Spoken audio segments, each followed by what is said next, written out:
Welcome to the Innovative Revenue Leaders Podcast. My name is Seth Mars, and in this podcast, we're going to talk about a key topic every month. The way it'll work is we'll put together a piece of research that we talk about, with our first being around the CRO and how they're dealing with technology and key things that they could do with AI to succeed in 2026. With this piece, we'll bring on 3 revenue innovators that will talk about this topic, provide their own feedback, their own insights, and then we'll finish this by doing a podcast where we bring all of this together. And then the next month, we'll pick a new topic and do the same thing. Really looking forward to having you on, and talk to you soon.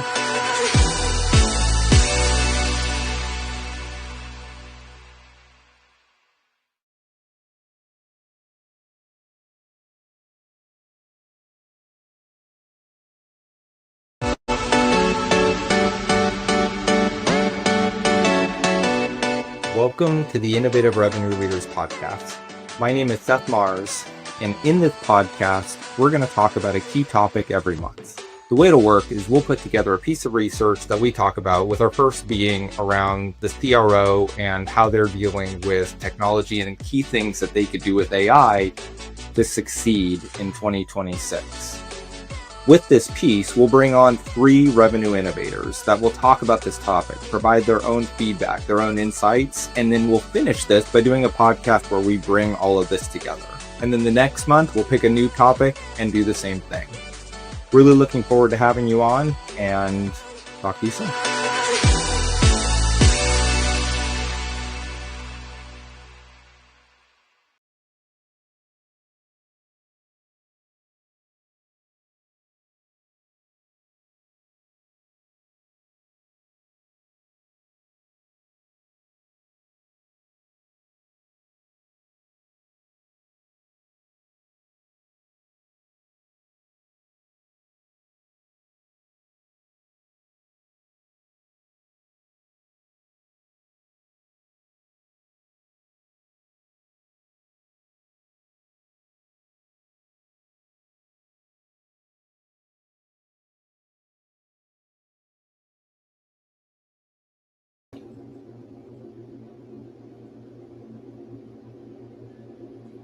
Good morning, everyone. Welcome to the annual Sandler Sales Booster event. We are super excited to get this event kicked off here at the top of the hour. So we are about 20 minutes out, but we did want to come in and just welcome each one of you if you're joining us a few minutes early, and just give you a couple of exciting announcements, get you excited for today's sessions. We have Dave Mattson kicking us off right at 11 a.m. So make sure you are in your seat ready for that session. That will be followed by Sandler's new Chief Revenue and Strategy Officer, Seth Mars, and Michael Norton. So some really exciting sessions lined up for you this morning. We'll have an exciting summit promo to announce to the group at large as well, along with an exciting new announcement about a podcast coming your way. So just want to give that 20-minute warning. Again, we will get started here at the top of the hour, 11 a.m. So make sure you are ready to go, and we'll see you back here shortly.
Welcome to the Innovative Revenue Leaders podcast.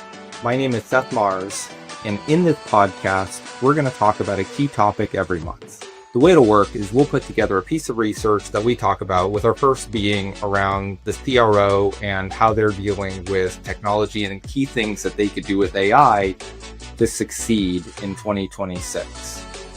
With this piece, we'll bring on 3 revenue innovators that will talk about this topic, provide their own feedback, their own insights, and then we'll finish this by doing a podcast where we bring all of this together. And then the next month, we'll pick a new topic and do the same thing. Really looking forward to having you on, and talk to you soon.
Hello, everyone. Welcome, welcome. If you are just joining us, this is the annual Sandler Sales Booster event. So we are so happy you've decided to join us. We are about 15 minutes out from the event officially starting, but I did want to pop in and say hello to those of you who have joined us a little early. We always love to hear a little bit about where you're joining us from. So when you're ready, if you're feeling, engaged and excited, make sure you drop where you're tuning in from into the chat. We always like to see just how far our Sandler network reaches. And again, we're going to get started here right at 11. We're going to kick off with Dave Matson talking about really how to finish this year strong and start the new coming year stronger. And then that will be followed by Sandler's new Chief Strategy Officer, Seth Mars, and then Michael Norton. So we have an exciting lineup of speakers for you today and this morning. So make sure, again, at the top of the hour, that is when we will officially be getting started. So get comfortable, sit back, relax. We've got an exciting day of sessions planned for you, some exciting announcements about Summit 2026 and a new podcast that's going to be launching. So make sure you tune in and enjoy some of our content. So again, we'll get started here in about 15 minutes.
Welcome in, everyone. I see a lot of people have now joined the chat. We are super excited to welcome everyone here to the annual Sales Booster for Sandler. We are about 5 minutes out from officially kicking off the event. So I wanted to come back in, check in with you all. If you are just joining us in the last few minutes, be sure to engage in the chat. Drop in where you're tuning in from. We love to see just how far our network reaches.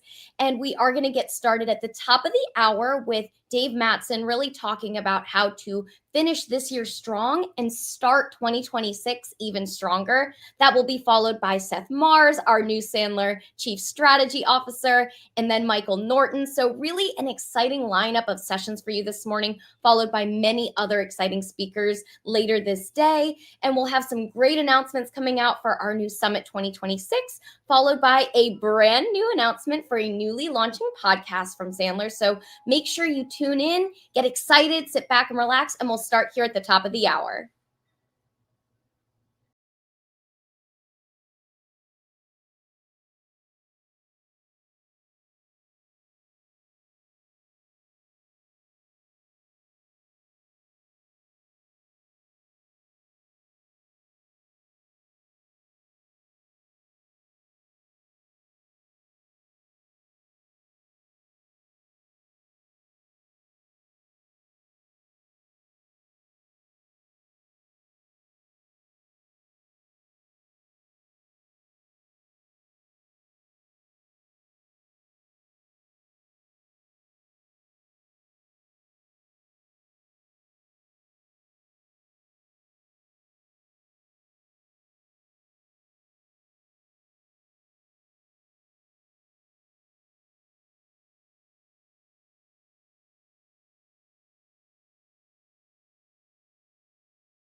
Welcome in, everyone. If you are just tuning in, we are super excited to have you here and kick off our annual Sales Booster event with Sandler. So it is the top of the hour, so we are going to go ahead and get started.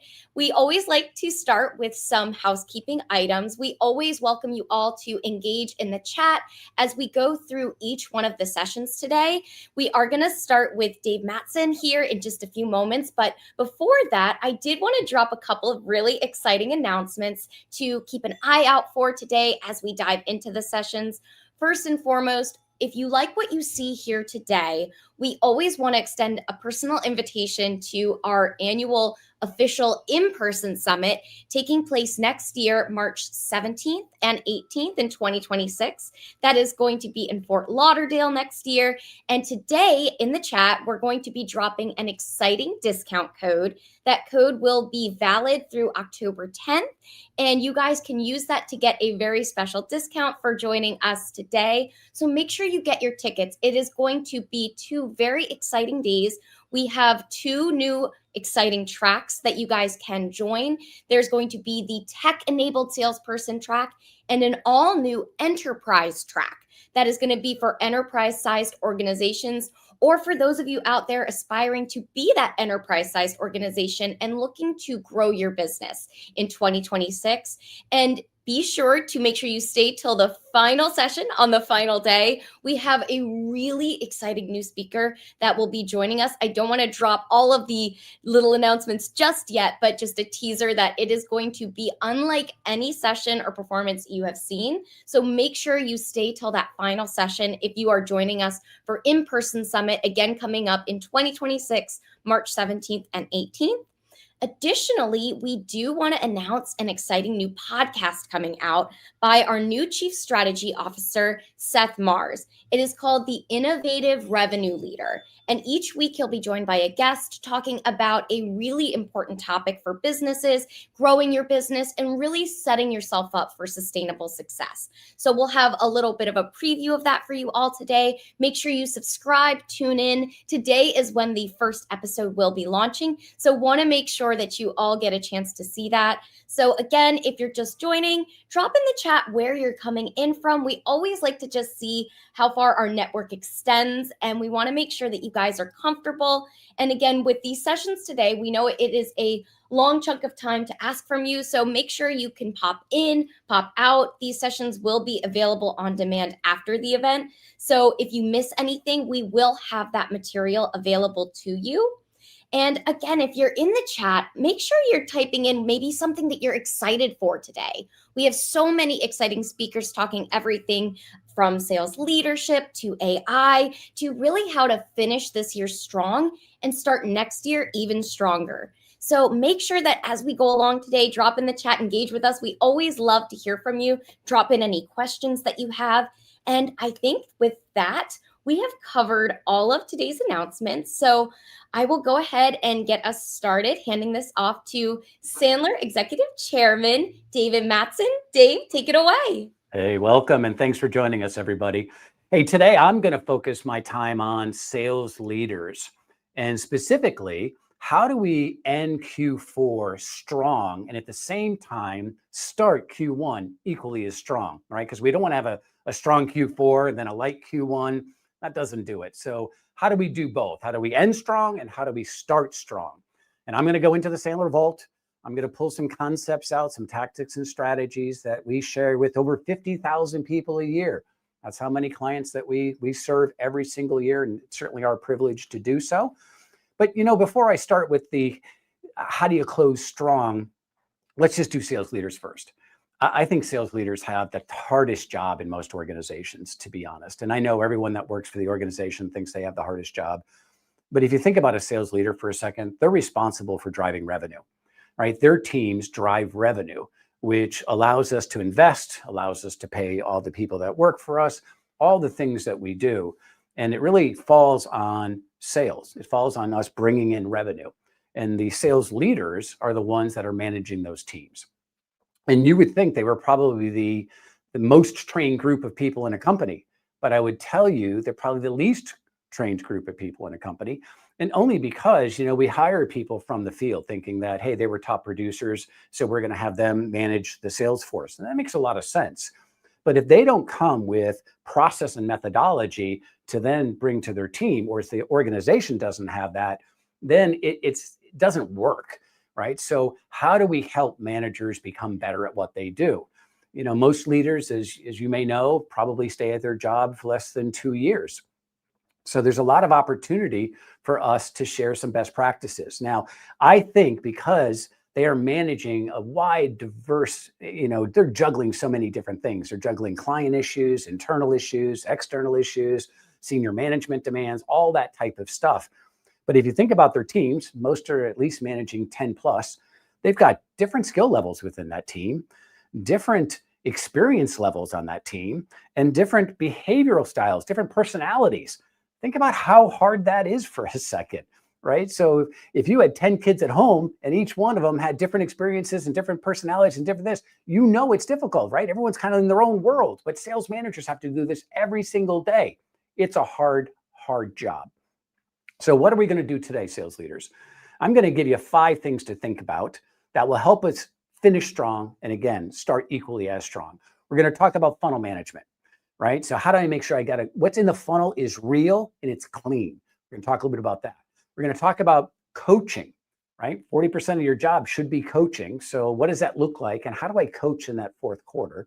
Then we're going to talk a little bit about being the advisor versus the expert, right? What does that look like? And when our back's against the wall, we tend to do all the things that we shouldn't be doing. So we're going to talk a little bit about how to stay in that advisor role. Then I'm going to talk about, which I love this next one, clear future commitments.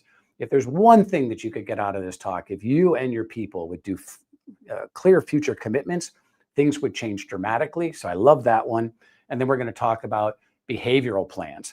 Most of us as sales leaders, we manage the quotas, we manage the numbers, but every single day it's the behaviors that get us there. So what does that look like? All right, so let's jump in. Funnel management.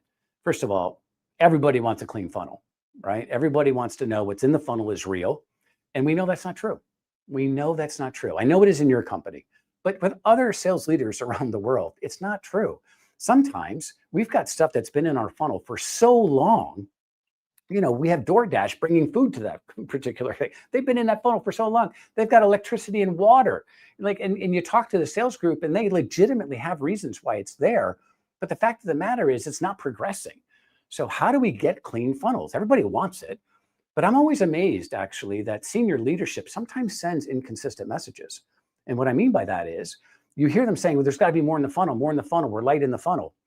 Because they're doing some statistic that, hey, we're going to close 20% of what's in the funnel of whatever their rationale is, which I get. But when you're doing that, we're sending mixed messages. Do you want quantity or quality?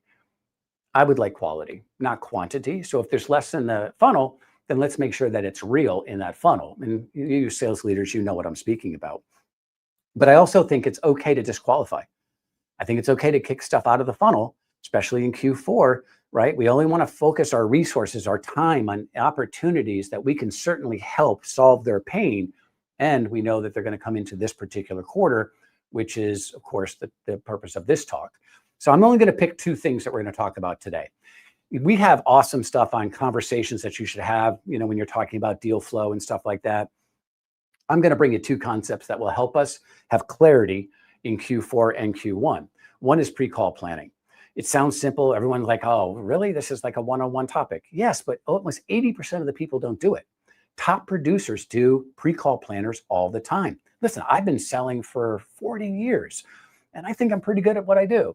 And I do a pre-call planner every single day. I think buyers deserve the best that you have. And so what does it take?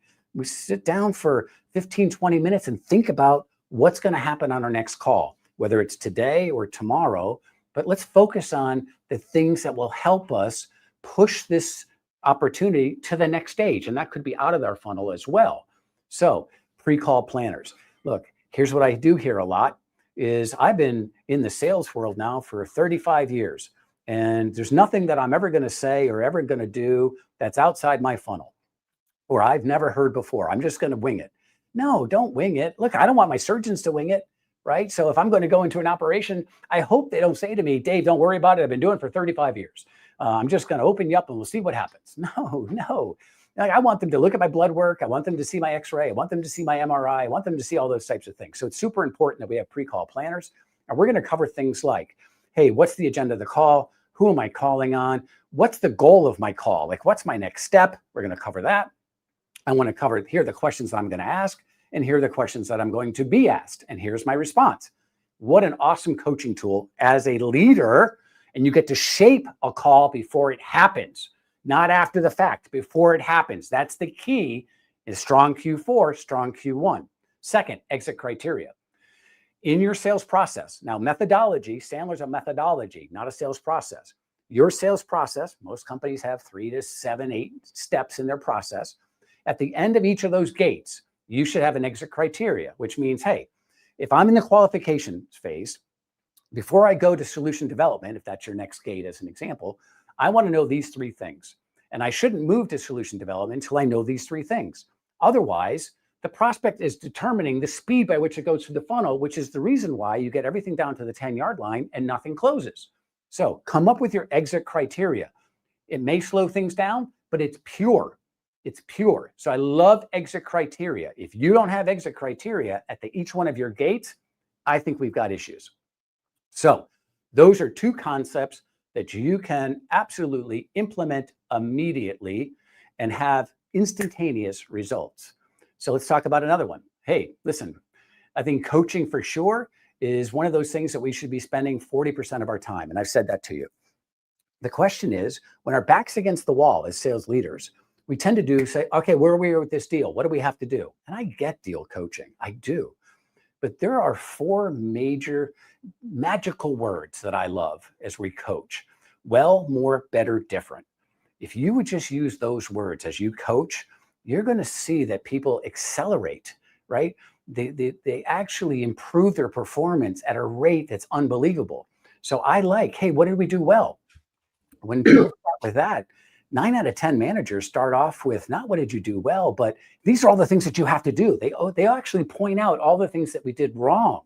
And again, there's a place for that, but I want to make sure that my people are doing all the right things over and over again. Because if you're only focused on what they're doing wrong, then they may not know what they're doing right. So I love, hey, what are you doing well? What should we be doing more of, right? Have them talk out loud. Listen, when they're talking and they're talking about what they should be doing differently and better and what I'm not going to do anymore, their ears hear what their mouth is saying. They're connecting dots. The purpose of coaching is make your people self-sufficient.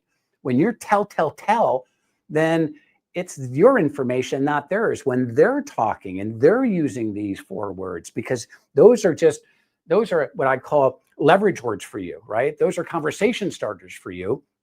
Then when it comes out of their mouth, it's their idea. They will embrace it. And you'll find that it's a heck of a lot easier to see that they'll actually do those types of things that you're coaching to in real life. That's the key.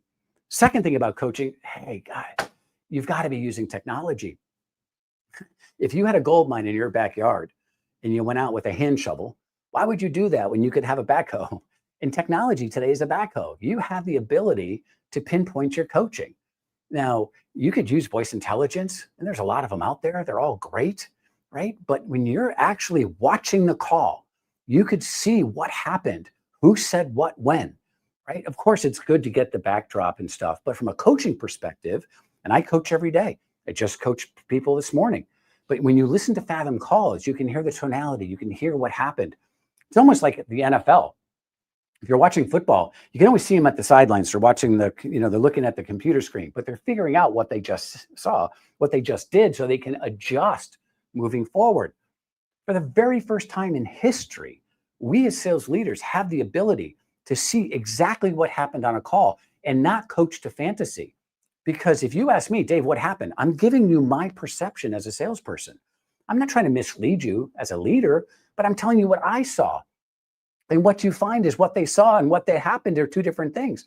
This allows you to go right to where either an issue was, what they did well, what they did more of, and it's perfect. I love using voice intelligence as a coaching tool.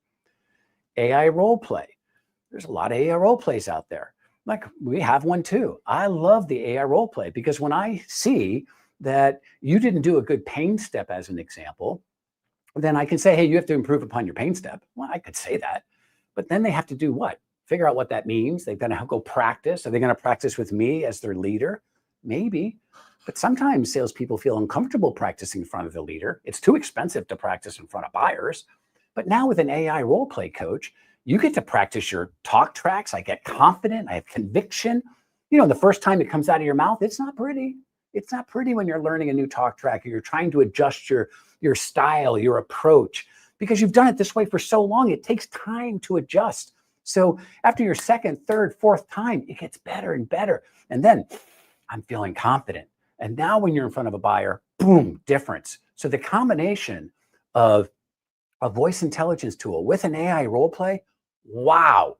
Now I can have clarity when I'm coaching, but I also have acceleration in my deal flow. And I think that is special. So look, we've got to make sure that we're coaching in that particular area. Again, it's up to you, but most of the people that we work with, they want their salespeople to be self-sufficient. And I think these two tools do it. What else? Well, being advisors or experts, and there's a big difference. I think we start our careers being experts. And when we feel pressure, when you're at that Q4 and you're feeling pressure, it backs against the wall, we tend to throw out all the things that made us successful. It's unfortunate, but it's true, right? So you send up to show up and throw up, and you do all the stuff that probably is not the right way to do it. But even in today's remote environment, where you're running from one call to another, I mean, you don't have the time to really slow down and think things through as we should. I'm going to suggest that we stay in that advisor role. But look, what's the difference? So experts, we all start our careers as an expert. Experts are where we rely on PowerPoint. That's our confidence. Our confidence, Linus's blanket is our PowerPoint, right? Because you've practiced your PowerPoint, you know what's going to say, you know what's coming next. Total confidence in that. You may not be great at it, but you know what's coming. I tend to sell alone as an expert. I don't want other people in my deal flow. I tend to have a position before I even show up. Like I know I'm going to show up as an expert and pitch X, Y, and Z. What happens if the prospect doesn't need X, Y, and Z? It's like showing up to QVC and watching them pitch, some product, and you have no idea. You don't even need it. So why am I watching that? But they don't match it to what the client need is. But they show up with the PowerPoint, a preconceived opinion. They have a talk track they want to share. All of those things are happening. But they also talk 70% of the time. They are talk. Think about a new employee that comes in, or maybe think way back when to your first date. I'll do the first date. Here's an expert example of a first date. So if you're on a first date with somebody and they have a talk track, they just want to talk about X, Y, and Z. That's it. The whole dinner, we're talking about X, Y, and Z. And by the way, they're running their mouth. You're waiting for them to just take a breath so I can say something, right? It's not a conversation. It's a monologue. And that's what experts do. But they're trying to show you that they are the expert and you should buy their product or service. But the exact opposite for that other person across from the dinner table or the buying table, they don't see it that way. They see that you're just talking and I'm trying to figure out as a buyer, is anything that you're saying relevant to me? And that's not the way we should be doing it ever, but certainly not in Q4. We need clarity in Q4, right? So I want you to be an advisor. What's that? Well, they don't talk 70% of the time. They talk 30% of the time, right? They talk 30% of the time.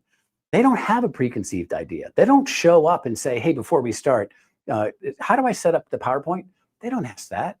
They are super curious. They lead with curiosity. They lead with questions. There are questions when we take them in lots of different ways, and they're okay with whatever way it takes them. Because the expert only asks the questions that take them to their opinion, whereas an advisor is trying to really figure out, like a doctor, they're trying to figure out, where do you hurt? What's the issue? Where can I help? I don't go to a doctor. If a doctor was an expert, I don't go to the doctor and, I've got a back pain and the doctor says, hey, thanks for coming in today. Let me show you my PowerPoint presentation on how I operate on ankles. It's a complete disconnect. So an advisor is one searching through questions. I believe the value of a salesperson is based on the information they gather, not dispense. So in Q4, when our back's against the wall, we tend to throw that out the window because we think it's going to slow the sale down. It doesn't slow the sale down. It actually accelerates the sale.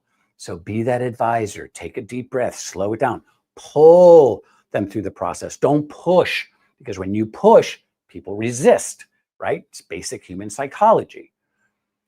Let's talk about clear future commitments. I love clear future commitments. Love them. What does it mean? I think that you should start every call with a strong agenda. If you want to have a conversation, I think sales is a conversation. You should talk about what each one of the buyer and seller wants to get out of today's call and what are we trying to achieve, right? A clear future commitment is this. How many times have you talked to a sales rep, or just you as a sales rep have talked and said, hey, what is the next step with XYZ company? Oh, we're doing A, B, and C. And they talk with total conviction. And as a sales leader, you're like, okay, that's great. But here's the problem. The buyer didn't know that we were supposed to be doing A, B, and C. That just happens to be the next step in your process. It was never communicated. It was never agreed to. And so a clear future commitment will actually provide clarity to your funnel, because you should always know where you are in the process and what is next and what does it take to get to next, whatever that means. And so at the end of a call, let's say I've got a 45-minute call. I want to spend 10 minutes at the end. And I'm going to tell my prospect that up front. I'm going to spend 10 minutes at the end. I'm going to summarize what we've done today, what we've learned. But I also want to talk about what we've committed. So my buyer has agreed to do 1, 2, and 3. And I, as the seller, I'm going to go do this. I'm going to go do this. And here are the deadlines that we've agreed to. So we're going to meet again in 2 weeks. So next week, in order for us to prepare for our meeting 2 weeks out, the buyer is going to go get this information, do this, and I'm going to do the same. So I've identified what are the steps, who's doing them, and when. Those are the 3 things that I want to make sure. So when I leave that call, there's no ambiguity. Everybody knows what they're doing, right? That's clarity. That's clarity. When Sandler used to debrief me on calls, he would say, David, what's happening next? Sandler, here's what's happening next. Boom, boom, boom. Does the buyer know that, David? And sometimes early on, I would say, well, they should know that. That's the next step. That's your next step. They didn't agree to that. And it took me a while, but it was like, wow, it's true. So make sure that we have all of that done. When you have clear future commitments, the deal accelerates because we all know what we're supposed to be doing, heading in the same direction. It's also creating mutual intent. We're co-building the next steps. People want to buy, they don't want to sell. So that solves that issue as well. The last thing that it does for us is you can figure out very quickly when a deal is going off track. How? It's not because they called you and said, hey, Mr. Salesperson, the deal's going off track. They don't say that. But if they're not living up to their clear future commitments, like they're missing deadlines, they're not doing what they committed to, something's going on. Something's going on. It may just be they're busy. It could be they're distracted. It could be that they're talking to somebody else and you're now in 2nd or 3rd place. Who knows? All it tells me is there's a flag up that says I've got to do something here. And so I love that. I will manage my team based on clear future commitments. I never leave a call without clear future commitments. You'll find that you'll have an awesome funnel. You'll end strong, but you'll also start strong in Q1. Let's talk about our last little tip for the day. Focus on behavior. Focus on behavior. Look, the rule is I can only control what I do. I can't control the other side. I can't control who's going to say yes. I can't really control when they say yes, per se. I can only control what I need to do to be successful. And if you want a strong Q4, but also let's focus on Q1 for a second. I want to make sure I'm doing all the right behaviors in Q4 to set me up for a strong pipeline in Q1. Most leaders, they manage numbers. They're going to say, you need $20 million in quota. That's your quota, $20 million. Oh, okay. So they break that up. Most salespeople can tell you instantaneously, I need X amount of sales to get to that number. But what they don't do is reverse engineer it even further to say, here's what I need to do every single day in order to get to my quota. So if your team's got ups and downs, right? Ups and downs, or they're all one-sided into one particular product, they don't have a cookbook. I think you need to be a behavioralist. I think good salespeople are boring. They know it works and they do it every single day. So figure out for your team, what behaviors do they have to do every single day in different parts of their funnel, right? What do they have to do to get stuff in the front of the funnel? What do they have to do to move stuff along? What do they have to do to make sure that the clients know that they love them and they're selling additional products and services? There's a mixture of things they have to do every single day. We've got to do that. We've got to manage to it. If we don't do that, then we let the day take care of us. The day gets out of control. What that means is if I don't know that I've got to make 6 touch calls, then I got busy today. I didn't do it. And that's a problem. So I think there's a couple things that this does for you. One, it's going to make sure that I do a little bit each day. I do a little bit each day, which means that there's not this monstrous list of things that I have to do. I'm going to do these 4 things today versus I got to do 25 things on Friday. So I'm breaking it up into little chunks, which makes it manageable. Second, I get to celebrate every day as a salesperson because I only get to celebrate if I close a deal. Okay, how often does that happen, right? But if I'm doing my behaviors every day, then I know exactly, I can say, yes, I've done my behaviors today and I'm going to hit my number. So that's great.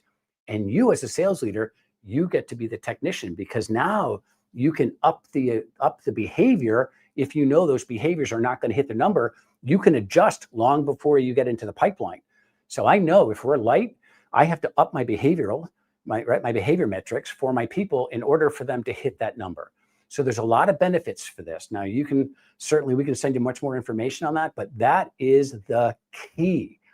Remember, you can only manage your own behavior. That's the key. That'll help you, not necessarily having a good Q4 because that's already in motion, but if you want a good Q1, you better have a behavioral plan to get that done. All right, so hopefully it's a quick 30 minutes. Hopefully these tips will help you get a good end to the year and equally a great start to next year. Till we see each other, good selling. Thank you so much, Dave. I don't know about you all listening, but for me, it always helps to have that checklist of things to do as the end of the year drops in. There's always that big final push, and it can feel like we do have to do 25 things every day to get there. And we just know that's not sustainable. So for me personally, I love just having those 5 areas that we can focus on, that we can adjust every day and adjust that focus. That's really going to make the most difference as we go into the new year and really start building up a strong Q1 in 2026. Thank you so much again, Dave, for being with us. I do want to also highlight here that we do have an exciting couple of other speakers who will continue kind of on this trend of things that, missed opportunities that we typically see when it comes to that Q4 end of year final push.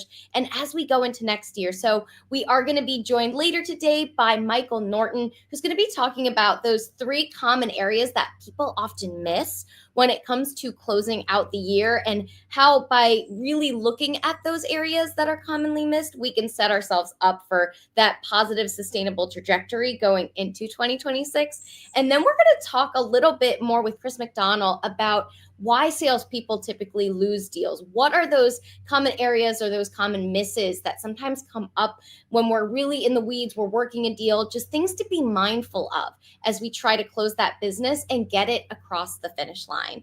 And of course, the big elephant in the room is always AI. So we do have Seth Mars coming up next to talk about what the advantages of AI really bring to the table. So I'm super excited to hand it over to our new Sandler's Chief Strategy Officer as he talks about how AI is really transforming revenue leadership and what that impact looks like at the end of this year going into next year. So with that, Seth, take it away.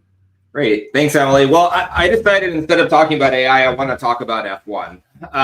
So the reason why I want to talk about it is when you think about how a business takes technology and turns it into efficiency and effectiveness, that is one of the greatest examples that you see. Like if you take a look at the amount of fuel, gallons of fuel that a F1 car used in the past up until now. You can see that here. It's continuously gone down, and eventually it'll go all the way down to zero. So these cars are getting incredibly efficient. Also, if you flip it and look, even though you're taking their fuel down, these cars are going faster than ever and will continue to increase in speed. And that's the type of value that's available to you when you're looking at AI and how you implement AI in your business as a sales team. And it's also the way, as we talk through some of these things, that you should be looking at it on some things you can capture this year to close out the year strong, but also set yourself up to really make a big difference in 2026. So if we turn this into sales, sales is not an environment that's traditionally improved when you add technology. So if you look at these two pie charts, the first one is a study that was done in 2020, the same study done in 2024. And there's some really interesting things here. Good news is companies have become more efficient with the time of sellers and given time back. So positive 11% of time taken away in non-sales, outside of sales activities, just being a part of a business. Here's the bad thing. Sellers are selling 7% less than they did in 2020. And what's even worse is non-selling. So preparing to sell, they're spending 19% more preparing to sell it. That always is a confusing thing for me, because we have all this technology doing all these cool things, and yet we're not getting any more productive. We're not spending any more time doing the thing that you really buy all this technology to do, which is enable your sellers to go win more deals. So this is one side of it, the technology piece. But then you look at the other side of it on the effectiveness side. Most sellers, over 70%, are overwhelmed by the skills. They're overwhelmed by the technology. And one thing that's clear is if a seller's overwhelmed with technology, they don't perform as well. So we have this situation happening when it comes to tech where this stuff is actually making things worse, not better. I think AI is going to change that. And we have a real opportunity to enable F1 level efficiency and effectiveness for those sales leaders, those people who are truly committed to use AI to drive growth. And that's what I really want to focus on today. And we're going to look at it from a frame of going back to how most people start and look at planning their year. So this is a traditional thing that you would see. Hey, I had a $36 million budget. My average quota is X, so I need 30 sellers to do it. Now, there's lots of complexities depending on the size of your business and all that, but that's traditionally how you would see it work. And then company would come to you, or you'd set a goal as a business leader saying, I want to grow 15%, so we need to be 41 million. And the sales leader would immediately go and say, okay, that $1.2 million quota, divide it by 41 million.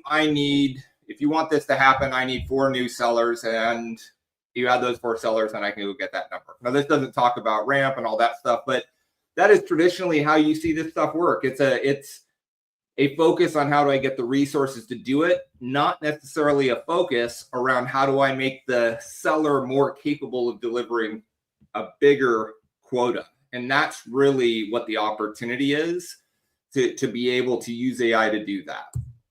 So I'm going to talk through it in 2 different ways. I'm going to go through the efficiency side of things, and then I'm going to also talk through it from an effectiveness standpoint. So if you look at efficiency, how do we take that 45% of time and allocate some of that back? So if you break all these things down, it really comes, and I'm going to focus only on the non-selling stuff.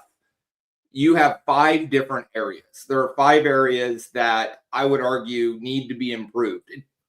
The concept, when you think about how to implement these things, they don't need to be removed. This is one of the problems that always happens and it's one of the reasons why, if you look at that 29% number, hasn't really ever changed. Like, that number has been between 20 and 30% for forever. It's never really changed. And one of the reasons for that is people think you can eliminate this 45%.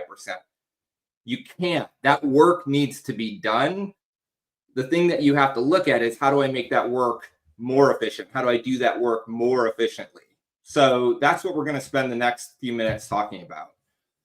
The way that I would phrase it, and the challenge that I would have for everyone on this call going into 2026, is to break those 5 pieces down and look for 1% improvement from each. Now, there's tons of technology, and I would bet if I sat down with any of you that you would have enough technology in your stack to be able to do this without having to invest in new tech or with only making strategic investments. So when you're thinking about gaining this capacity, don't think of it as I need to go buy a new shiny object that I could put in. Think about how do I use the tools I have to be able to gain this capacity. And you want 1% from each one of those. You pull that out, and that drives 5% improvement. Basically taking 5% of that time out and giving that as capacity to go sell. So if you break each one of these down, when you're looking at generating quotes and proposals, a traditionally time-consuming, really tough task, you've got to find a way to make that more efficient. What usually happens, tons of errors in the data, which hurts win rates, time to complete. You have to do a lot of manual tracking and chasing for people. The processes kind of change on every job. Using AI and using the technology that's available through tools that manage this, you can pull all of that stuff together. And then also, as you're doing RFPs or quotes, you pull those in, and that actually makes your data set stronger. So the more information you put into it allows for easier completion of quotes and RFPs in the future. Get your approvals and routings right. I don't know how many companies I've worked with where the approval, the first question I always ask around approvals is what's the approval rate of the people who are approving? If it's 100% or 99%, you probably don't need that person in the approval process, or you need a more stringent approval process. You could use tools to figure out where those things are and eliminate hurdles where they're not needed, and then automate all of that stuff to make it very fast to create the quote. It shouldn't take forever to create the quote. You want to spend that time working with customers to get more quotes. And if you look at some of the data around this, where this is a report by Responsive, where you look at leaders, what a leader looks like versus a novice, and you could see when they're using AI in these workflows, the leaders actually perform better in doing that. So when they're doing those things, they're having success. So the successful teams do things a little bit differently, take advantage of AI, and win more. So the next one is researching prospects. Sellers spend a lot of time trying to figure out, like, who should I call? What do I need to know about this customer before I talk to them? And honestly, they're not really set up for success in that world. They have to do a lot of manual searching, and a lot of cases, the tools that are available, to be honest, are either in marketing or outside of the scope of your tech stack. And then there's often structure of things and a piece of information that you just don't get in time. So it's a seller's job is to engage and use their capabilities to win, and finding people to call. Researching and understanding prospects is not one of those skills. This is an area where AI can make a big difference, where you build this structure of how do you search for this stuff, so it's done on the fly. If you're going to meet with a customer, it pulls up all the buyers and it shows you what's going on. There's signals that are aggregated across multiple places, so a seller doesn't have to go get them. And it's constantly looking and tracking and telling you proactively if someone changed jobs, or if there's a new person coming in, or another signal came. So the seller spends more time engaging with prospects than researching them. And if you look at one part of the stack, most people will use LinkedIn in combination with, they'll use LinkedIn to do deeper research because it's the most accurate place to get information. And then they'll use like a ZoomInfo or Apollo to try to get the contact information, and then another set of engagement tool to engage. Just with looking at LinkedIn, they're seeing an hour and a half that they could get from that timing. So the capability to get time back is very much here with some of these tools. Also, looking at prioritizing leads and opportunities. In a lot of cases, you'll see behaviors that will lead to a sales rep who will call 20 people in a day, but they'll call the 20 people most likely to pick up the phone and not the 20 people most likely to buy. Using tools like AI to get past that and to get more accurate information to help them prioritize rather than trying to do that themselves every day is where you can save a lot of time.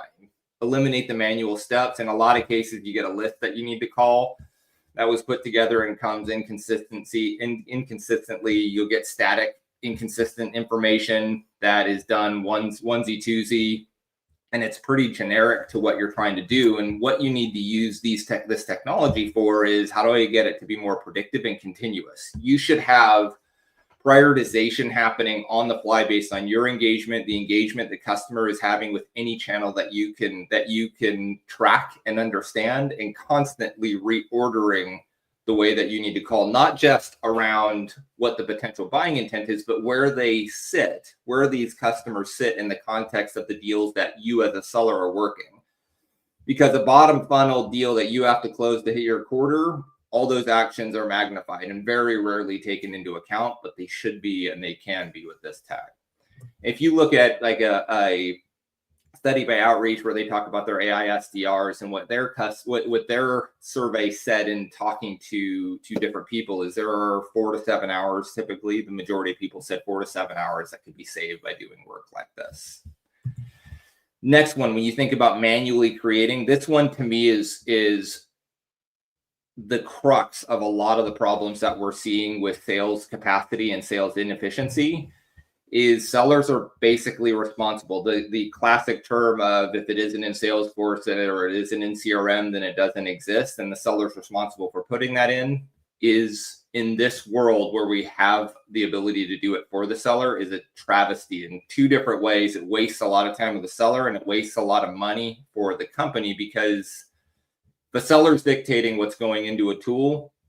It's always going to come with the context they want it to come with, rather than a standard context that you would see if you were looking at it without them involved in the capture process. So if you're using, you can automatically attach to email. You should extract those emails. You should extract meetings, looking at the information that's coming in and then populating it with different insights that maybe the seller doesn't know, and then making it consistent across. So no seller can enter information differently than another. That allows you to have the insights you need to be able to accurately understand what a top performer looks like versus a bottom performer. Because in most situations, a top performer is going to be less likely to enter information than a bottom performer. Because I don't know a single company that's going to fire a top performer because they don't update their CRM. Now, if you look at this and think, how do I do it? Well, we've looked at this before. I've looked at it in depth. Almost 80% of the conversations can be captured automatically without a seller involved. The interesting thing is sellers are starting to see the value in this, because one thing that isn't understood by many sales teams is if I capture this information, the real beneficiary of it is the seller themselves, because they get the benefit of that information coming back as an insight to help them win deals. So you can capture it. And then traditionally, when you look at CRMs, like when I did at reviews with customers, 80% of the opportunities don't have a single interaction. So this would allow that to be fixed, so you could actually understand what's going on deals and help that seller win. Then the last one is the preparation and planning. Anybody on this call spent hours and hours and hours doing a 40-page pitch deck in PowerPoint that you have to present to your executives on your top 3 accounts or those types of things. That's been the standard practice for a while, and it really has changed a lot and should change a lot. Your account planning and preparing for deals and preparing for calls should be mostly done on demand, with the seller adding in the components that make a difference to that individual deal from their perspective. So 90% of the work being done by technology, 10% of the work being enriched by the individual seller. And one study that I did, looking at the difference between year over year on things like call prep strategy, just seeing how people are starting to use these tools, they were saving an hour a week for fairly mundane stuff that's in the majority of your technology today. If you do web conferencing or email or any of that will auto create and prep for you. That's one new seller for every 40 sellers if you're saving an hour a week per seller. So it's a real opportunity to make this not only more efficient, but also make it something that you could do with every customer, because in the past you weren't able to do that. So let's walk through like that example. If you took your $1.2 million quota, 29% selling time is what you average, what you typically say. If you're able to add 5% of capacity by 1% for each of those 5 we just covered. Now, remember, all that work's still being done. And it's being done, it should be amplified. So that means you have 3% more time. You add 3% to prospecting, which leads into meetings that are in person on web conferencing. And now you're spending 34% of your time selling. increasing that by 17%. So now you have more selling time. Now, the key thing here, one thing that I've seen in the past is you have to have a strategy for what you do with that capacity. If not, you leave it to the seller to decide how they do that and what they're going to use. Some sellers will use that very well. Others will take that time back and spend it doing whatever they want to do.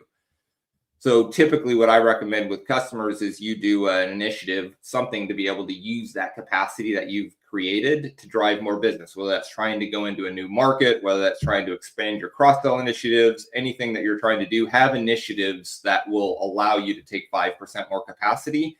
If you do that, that gives you the chance to increase. You should be able to get 60K more in your quota. So if you get 5% back, 17% more time selling, very easy to say you could add more revenue to that quota and your seller should be able to generate more with the same amount of time. So now if you go into the effectiveness side of things, when asked what the biggest challenge is of strategy execution, it's rep competency. How do I get the rep to do the things they need to do to optimize their opportunities, the opportunities that they have to win? And one of the things, if you look at this from a sales training perspective, this was a study that was done a while back. You could see that very few, only 10% of the organizations exceeded expectations. But those sellers who said that their training exceeded expectations actually beat quota by 10%. So if you can get to a point where your training and the opportunity is really there to upskill your training and get more adoption, that allows you, if you take that same situation, right? I'm a seller that has a quota of 1.2 million. If you break it down, my average deal size is 100K. I have 41 opportunities. I win 12 deals a year. Improve that win rate by 10%. It's an extra deal, an extra 100K, an opportunity for that seller to do more with the same amount of time. So let's talk a little bit more around kind of how we see that playing out and how that becomes enabled with a lot of this tech. So when you're going through the training piece of this, you should always have a baseline of where that seller is at. So you understand what's going on, what they're doing. And that baseline shouldn't necessarily, that baseline can and should be done through conversations that a seller is actually having with customers. Role play, where you break that down, the skills that you're going to train on into a role play tool that allows you to assess them. And then you use that information to provide customized training to the sellers where they need to improve to be able to level them up where they are in need of leveling up, and while also giving everybody a standard baseline of a methodology or a standard way of talking about things. Then when you come into the reassessment part, it isn't as simple as just doing a single reassessment where you do one survey and this is what you're doing. It's a constant reassessment where you connect into the conversations that you're seeing happen through web conferencing or them recording on their phone or any number of ways. And then you're looking at the sellers and how they're actually executing. What are they actually saying in front of a customer? You need to eliminate I do that in front of the customer, but I just didn't do that with you when you asked me about it. So then you have clear evidence to be able to guide them. Then you can reinforce and improve in that area and then build the retention in. So every time those things come up, the seller gets to see it. The manager gets to see it. The trainers get to see it and understand what's going on, and then be able to go back and help coach and improve those sellers. And then as you get that ecosystem going, now you can move into an optimization phase that goes beyond what you're talking about with just like, how do I get you to get the core concepts, and start allowing you to look at what are the concepts that are unique to my company, my business, that I can implement that gives me a competitive advantage beyond the standard. So I've got the standard right, which gives you a competitive advantage. And now I can start looking for very unique things about how my business works with our clients that I can add in. And then you go right back through that loop again. You baseline it, you understand it, and then you teach all of your sellers how to utilize it. And over time, as you repeat that, you develop this foundational expertise in Sandler with a unique expertise in Sandler for your individual company. Now, one thing I want to show you is just a little bit around how we're looking at leveraging AI. And this is where we're building, and this is what we're looking at for the future. The two tools that matter most to the future of training and getting your sellers to optimize how they perform are conversation intelligence, gongs, fathoms, those types of tools, and role play. And what these tools are going to do is you're going to have two pathways. Conversation intelligence is going to be, I'm listening for a moment in the call that I want to track. And then when I hear it, I respond to it and I score it. And then I pull that into a set of data that we're analyzing to understand what's going on. Role play is very similar, except I pre-configure the scenario. Ideally, I take a training essentials, I break that into the skills, and then I go through and I assess you on each one of those skills, you talking and you executing with a avatar that allows you to test how well you do this work. And then I score and respond to that. And then what we're doing or what we're building is the ability to take all of that information, understand what's happening, and then feed that back to sellers, sales managers, trainers to be able to help improve, guide, sustain, all of that type of stuff. So your sellers will constantly get better, and you'll know that they've implemented what you're doing. The cool thing about it is when you look at tools that like conversation intelligence, those tools are connected to your outcomes. So it's going to start pulling these things together in a way that allows you to not only see, did they actually do what they were supposed to do, but when they did it, did they actually get to see did we actually get the result we wanted, more so than if they wouldn't do it? And that's going to be really powerful for us at Sandler to understand where do we highlight and tweak our training to maximize, and then also for our customers to be able to do that same thing.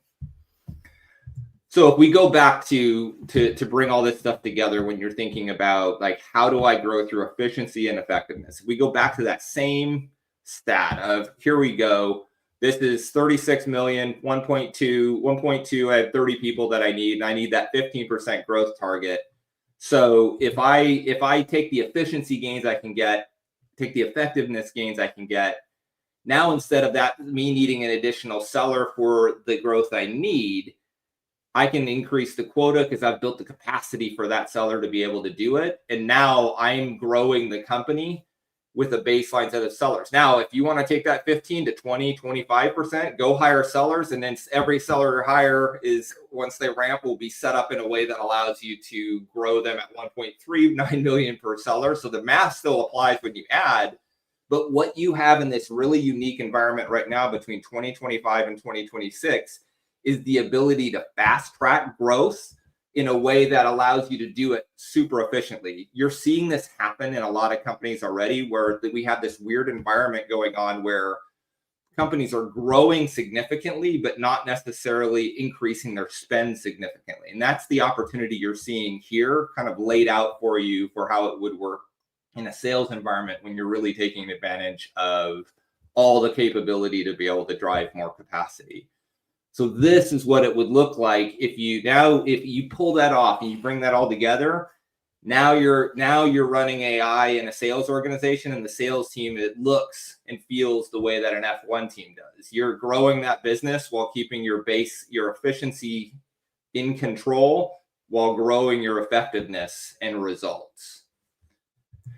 With that, thank you very much, and I hope you enjoyed the presentation. Thank you so much, Seth. I think this is hugely impactful for a lot of us just because this is such a hot topic, and really trying to figure out that balance of the team members you have, but also leveraging the AI and the existing tools out there to maximize what they are doing today, make them more effective, but making them more efficient in the process too, not adding more tasks, but making the tasks they're doing more effective. So this was such a great way to really present at a high level for sales leaders, really struggling with this topic, to just kind of see it laid out and see the numbers laid out. I think that's always a missing piece, is seeing the actual data behind it. So that was amazing. And to this point, I do want to just highlight, Seth, you have a brand new podcast coming out. So you all are the first to know that we are officially announcing a brand new podcast, The Innovative Revenue Leader. The first episode will be launching today. And to tell you a little bit more about it, I know, Seth, you put together a promo for us, but for just a little background context, everyone here, the first episode is with Mary Shia, I believe, from Meerkat. Okay, yeah. So talking a bit more about this topic. So if you liked what you saw here with this presentation, you got a whole podcast episode dedicated to talking a little bit more in depth about what this looks like, what she's experienced in her career, and hearing it, just from different perspectives. That's so helpful as we try to navigate this everyday changing landscape. So to tell you a little bit more about that, we do have that promo to share with all of you. So take it away. Let's go ahead and watch that.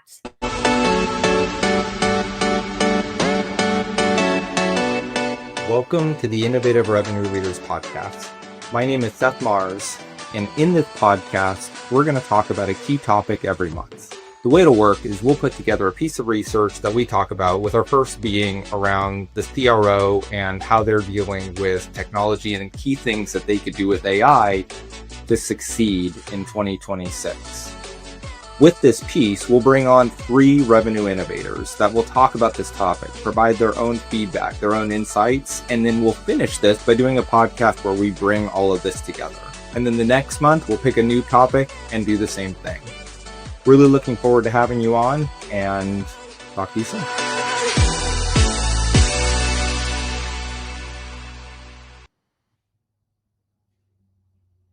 Well, thank you all so much. So we are having a few technical difficulties with our next speaker, Michael. So to keep you all engaged, we did want to bring up another session that we did earlier in the summer. I know everyone is always traveling in the summertime. It's vacation season. So we did want to keep things moving and just sort of reshare a session that was really impactful in terms of the response we got. It's really focusing on the mindset, attitudes, and techniques that are essential to elevate your sales game. So this is pre-recorded, but we wanted to preface that we believe that the topic and the subject matter is keenly relevant, especially going into Q4, because mindset is something that can get so bogged down as we go into that final push, as we go into that final stretch for the year. So wanted to resurface this clip to keep things moving, keep you all engaged. So with that, here's a session from Glenn Mattson.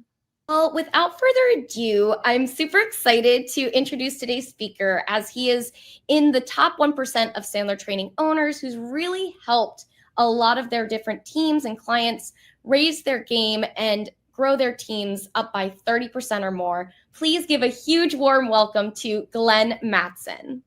Good afternoon, everyone. Hope everyone's doing well. So we have a half an hour today to really dig deep into really 3 objectives, is helping get clarity on goals, getting the right mindset, and then really adding the effective techniques to it. So as you know, Glenn Mattson, I've been with Sandler for 31 years. I've really developed well over 250,000 people and 15,000 entrepreneurs. So hopefully, as we go through this path, I'm going to give you some good insights on areas that you can do those 3 things and have them connected. So clarity of the goals with the right mindset to drive the effectiveness of the techniques.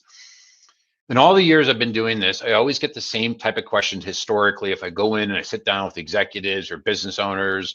And the question always becomes is, what's more important? Do we need to have a good plan? Do we need to have a great strategy that if we have a good plan and strategy, people will actually follow it? Or do we need really good people who can execute? And if we have an okay plan, execution will win every time. So what was the reason, or is the reason, that a lot of companies and individuals too really don't hit their objectives? Do you think it maybe the strategy is off? Do you think you just have poor people who don't execute? And it's been a question that's been around forever, and people are asking all the time, is we need better people executing, or we need a stronger strategy to achieve this. Yep. When Harvard put it together, they actually did a grid on the importance and then also the popularity of the responses. And let me show you what they are, but some of you may be a little surprised by where some of them land. Now, for instance, I thought for sure that lack of clarity from leadership, right? It is pretty important. It was up there, but it wasn't necessarily as popular. Then you have silos.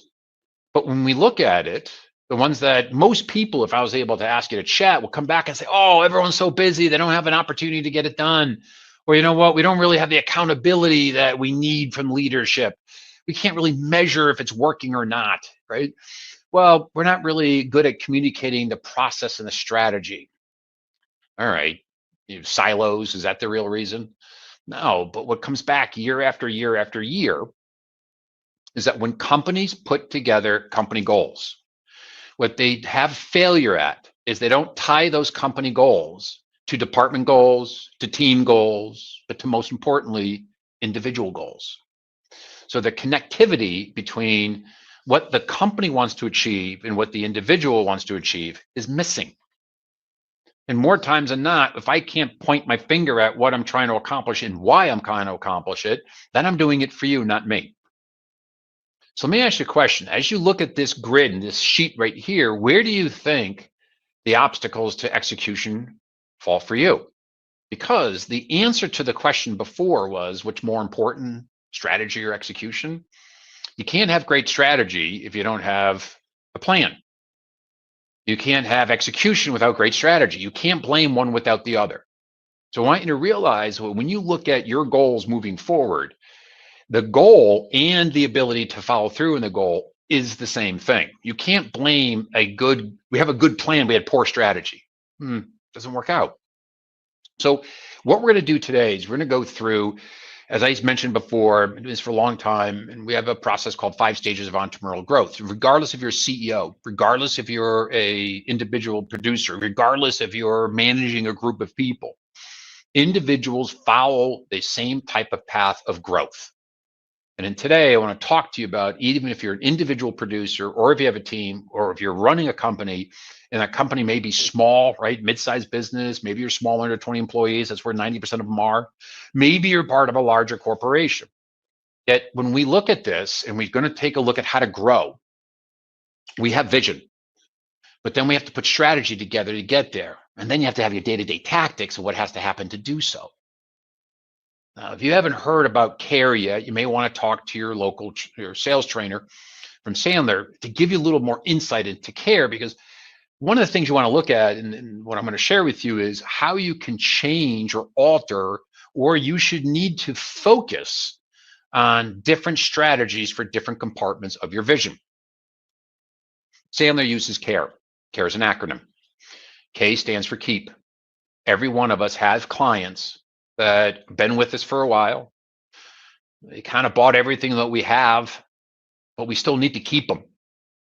So what's your strategy to keep your best clients someone else's prospects? So how do we keep them your clients and avoid them from being someone else's best prospects? So what are your strategies? What are your effective tactics? So what are you going to be doing to grow the relationship? And there's a relationship grid. You go from familiar to friendly to awareness, right? There's a grid to this to create that part of your story relationship. Well, then you also have a strategy for attainment. Attainment is going out and hunting outside the zoo. Hunting outside the zoo, finding people who are unaware of who you are, qualifying them and closing them. That's hunting. That's attainment. Recapturing, for many of you, may be the smallest one. Recapture is going after those that left you, but you want them back. Maybe they left you for the wrong reasons. Maybe they were great clients, but you want them back. So what's your recapturing strategies? The last one is expansion. These are your current clients, the people that you work with right now. What is your strategy to provide more solutions, more help, et cetera, et cetera? How are you going to expand that footprint? So what are your strategies to bring them in? What are your strategies to grow them? And what are your strategies to keep them? And are those strategies in alignment? Because the last thing you want to do is have the wrong people on the wrong seats of the bus. You don't want individuals that are supposed to be attainers in the keep area. You also don't want to have people sitting on the bus that's supposed to go out and bring in new business, but they can't hunt. That means every time you have a one-on-one, all you're talking about is the lack of behavior. So take a look at it. Do you have the right people in the right seats of the bus? But most importantly is, do you have strategies on how to keep, attain, and expand your clients? They're all different. So when we look at CARE and we look at the growth of where you want to go as a company, I want to share with some of you some simple things around behavior and goals, because goals are what drive people to keep them, to expand them, or to attain them. So did you know that 80% of most people walking planet Earth do not have goals? It's unfortunate. And those that do have them, less than half track them. Less than half actually track their goals. Yet we know if you do have goals and you share them with people, you are going to more likely have the ability to get there. So only 42% of the people write them down. But then 3% have a plan. And those people who have a plan that look at it and follow it will out-earn the people up here at 80%. So it's interesting. 20% do better when you take a big goal and you break it down to bite-sized pieces, which, by the way, is cookbooks. Now, those of you listening in, I want you to realize that 45% of the people will write their plan, put it down, and never touch it again. I've been down sitting with people. I say, what are your goals for 2025? They pull out a sheet and they say, oh, I'm sorry, it says 24. And they just cross it off and say 25, same stuff. So they don't track it. You have to track your goals every week. Redo your cookbook every Saturday morning. And by the way, accountability, you got to be self-accountable, but we all need help on the tipping point days. So having someone be an accountability partner will increase your ability by double. It's a lot. So when we look at this, we have to ask ourselves, and we all have seen this before, you have to realize your goals are going to give you the desire to take action. Your goals will burn your attitude. Your attitude is going to give you the ability to drive your behavior. And your behavior is what allows you to use your tactics. Inside the middle are your goals. That's what this is right here. So where it says success is what you want for life, whatever that may be. And everyone has different goals. But those goals should burn what's right above you, which is your attitude. Burn it. So you have the passion. The passion will give you the desire to follow your plan, which then gives you the courage to do your tactics. So let's take a look at this little bit of a journey and how we can get that passion. So when we look at goal setting inside of Sandler is 3 pieces, right? It's your goals, your plan, your action steps. Now, goals, you have personal goals, business goals, you have territory goals, you have all these different pieces, but you should have 8 areas of your life done. And again, you should sit down with your coach and go through this. It's your personal life, your physical, your business life, your family, spiritual, etc. You should sit down and just write down what you want in life, because you got to have goals, and your goals will create your plan. Your plan is what creates your action steps. So when we do our goals, we need to take a look at what are our long-term goals? What are the things that are out there that we're fighting for? What's 8 years, 9 years, 10 years down the road? If you're in your 20s, what do you want to be when you go to your high school reunion? When you're in your 30s, where do you want to be when you turn 40 or 45? What are your long-term goals? But then you got to break those down to short-term. And listen, short-term, some people say is a year, some will say it's 6 months. I will tell you that statistics will say, all the years I've been doing it, your short-term goals, 30 to 6 months, 30 days out to 6 months. That's your short-term. By quarter, I like monthly goals are awesome. But then you got to have a daily scorecard. Your daily scorecard says, this is what I have to do today, that if I do this today, I will hit my short-term goals. If I hit my short-term goals, I'm going to hit my long-term goal. So everyone needs a daily scorecard. Write it down, daily scorecard. Every time you put your feet off the floor onto your bed, you got to know if you did well. That's your daily scorecard. But then we got to have a plan. That plan, you got to build it. But when you build it, you got to track it. Maybe you're like most, I did it. I didn't track very well in the beginning. The reason I didn't track very well in the beginning is because I didn't do it. So therefore, I didn't want to track it. Remember, when you have setbacks are nothing more than a test of your commitment to your goals, period. That same thing with procrastination. Now, when you see plans and it says fine tuning, every Saturday morning is my 10 cents. Every Saturday morning, before the kids wake up, before whatever happens, your first cup of coffee, take a look at what you did for that week. Take a look at your pipeline. Take a look at where you are. Take a look at your yellows and greens. If you don't know what that means, yellows are first appointments, green are your closing meetings. How many yellows you got? How many greens you got? Take an analysis and then readjust your cookbook. Readjust it. And that means The fine tuning may readjust your actions. So actions fall into three things. It's vitality, discipline, and guts. So when you have goals, you got to have guts. That's the reason that goals motivate you. That's why also big goals need big action and big guts. But guts come and go. If you heard me ever talk in the past, you're going to hear me say it again today. Discipline is everything. When you set up your goals and you do your cookbook, I could care less how you feel. I could care less that the sun's not out today. I don't care if you rolled up on the wrong side of the bed. I don't care. If your plan says do X, you do it. That's discipline. Discipline is doing what you're supposed to do, even when you don't want to do it, period. So my question for all of you is, when you look at this, you got to have the ability to convert your personal plan into business goals. And that's what your cookbook does. I'm an absolute cookbook freak. I love them. I can't tell you how many of my clients have achieved their personal goals in less time because of being super anal on their cookbook. And a cookbook is nothing more than a map to help you create what your personal goals are converted into income. That moves into step 2, which is to get that personal income. How much business do you need to write? How much sales do you need to do? That leads you into, which by the way means how many first appointments, closing meetings, average case size, etc. But once you figure that out, then the next is, well, where are all those first appointments going to come from? Are they new clients? Are they current clients? Do I only have 7 of them? Do I have a territory that's only giving me 7? Or is your territory out there? So the third step is, where are you going to get the new business from? And of course, your last step is the behavior. Behavior, the things that you need to do on a daily basis to get there. Your behavior is your scorecard.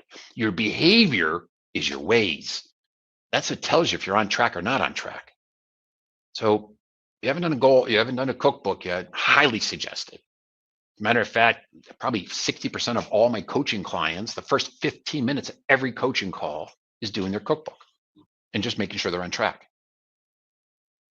There's way too many people that have achieved large financial goals because of their cookbook.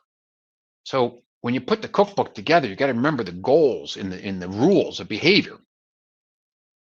The rules of behavior are all goals have to be converted to behavior. All goals have to be converted to behavior. Behavior is the only thing that we honestly can control. So we manage behavior, supervise results, but you got to manage behavior. And if you're someone who's managing people, you stick on the very first part of the process. You manage their daily behaviors. When they start doing their daily behaviors consistently, now you start managing the next piece of the pie. But why would you be managing over here, which is the results, if they're not doing their behavior? You're behind the problem by 4, 6, 7, 8 weeks. And always remember this one. I love this rule. If you don't have it written down, you should. If you're, my coaching clients, you're listening, you know this one. There's always a plan in play. Whoever has the stronger plan will always win. If you do not have a plan, you will be part of someone else's by default. Your cookbook and your goals create your plan. Your prospects are supposed to be part of your plan. So are you part of your prospect's plan? Is their plan stronger when you call? So you got to remember there's always a plan. So remember the process of behaviors. Behaviors are what you can control. Behaviors are the things you fear of doing. But you got to have everything converted down to behaviors because that's what you can control. Now it's time to do what you're supposed to do. And now you know what you have to do. Now we go to the next piece, which is the will and skill. Everyone always sits down with me, that owners, and say, hey, they're great. They're super competent, but they just can't get out of their own way. How come they have a huge natural market, but they can't get referrals? How come they can talk the paint off a wall, but for whatever reason, they can't close any business? How come they have all the product knowledge? Man, they know everything inside and out. But when they show up, they can't keep their mouths shut. They just talk. Right? So we have to ask ourselves, when we do goal setting, it's time to actually start to take action. Is when we look at it, are we aware of what we're supposed to do? And then do we have the knowledge to do it? So if it's you I'm talking to, or I'm talking to you about your team, Make sure you give your team the ability to be successful. And giving them the ability is the direction and competencies. If you look at adult learning is awareness, knowledge, application, and skill. Awareness, knowledge, application, and skill. So if you look at this diamond, which is one of my favorite grids, the top part of the waterline, which is the top half, you have a training problem. That's a training problem. And by the way, confidence is lost when you don't have great training. If someone knows what to do and they own what to do and they believe in their head, I can do this, it builds confidence through the roof. When they don't believe they can do it, the confidence drops, and so does their risk taking, which leads me to the next piece. So as an individual or an owner, you have to ask yourself, do I or my people, do they just don't have the ability to, or are they lacking the willingness to? And the willingness is desire or bravery. Massive difference. If someone knows what to do and chooses not to do it, you have to determine what creates the choice. Is it the fact that they won't do it, or they just want to do it? They're terrified of doing it. They're afraid. So when we want to look at goals and how to get to the next level, you have to own upstairs, which is the awareness and the knowledge, but we can't let downstairs hold us back. And downstairs is where we have a lot of excuses and issues. Downstairs is where people say to you, yeah, this makes sense, but they don't believe in it and they're not going to do it. We have other people say, yeah, I can get that done. I can get the referrals, for instance, I can do this. And they'd rather cut off their finger than do that because they're terrified of asking those questions. Their scripting in their head isn't allowing it to happen. Bravery issues. So when you take a look at yourself or your team, I want to spend some time on the bottom half for a second. When you're with your team or yourself, you know I love the successful mindset. Successful mindset is two simple words that really gravitates and understands and encapsulates really what having someone who has the right mindset of responsibility and accountability and ownership. And by the way, it's the same thing. It's the same thing. It's just where are you in the process? So before it happens, that's responsibility. Responsibility is when you look at something as before you start it and say, all right, this puppy's mine. Ownership is when you're in the middle of it and all of a sudden the waves get a little bigger, you say taking water, you get sideways. That's ownership. Ownership is in the middle. Accountability is more after the fact. Sitting down doing one-on-one and you're doing a replay. Do they take ownership of what they did or didn't do? See, team, you got to write down in your notes, if you do not take ownership, if you do not take responsibility, if you don't have accountability after the fact, there's not a chance you can grow. There's no way you can learn. Because if you don't take ownership, how do you know what you could have done better? If you don't take ownership, how are you going to know what you missed? If you blame it on the client, God, forget about it. So as we look at this stuff, I want you to realize, and please, if you heard me at the summit, you saw this, I put it up, right? The sales only happen for one of two reasons, right? You lose sales for one of two reasons. That's it. All problems happen for one of two reasons. Don't overcomplicate this. The first is you did or said something you were not supposed to do. That's it. Don't complicate this. I did or said something I wasn't supposed to. Or you didn't say or you didn't do something you were supposed to. I just got off the telephone. It was a joint sales call. One of the individuals brought something up that they should not have brought up, and it completely derailed the sales call. Sales call had nothing to do with the prospect, the economy, their numbers, nothing. It's that chair two said something that they shouldn't have said. And when they did it, the whole thing took a left. And until that second chair owns the fact that they shouldn't have said it and are aware of the fact of they shouldn't have said it, the problem will still come back. So for all of you listening in, are you having great debriefing? Do you debrief after a call? And by the way, when you debrief, you also have to look at the intent of the questions you're asking yourselves. If you're asking yourself, hey man, what could you have done better? Well, what do you need to change? How come you chose that strategy? If you're coming from a critical parent standpoint, that's awful, because what you're looking to do is beat yourself up. That's called guilt, completely unacceptable. You have to look at yourself as a third person. Look at yourself as a stoic. Look at yourself as a tool. Look at yourself as a phone or a keyboard or a computer.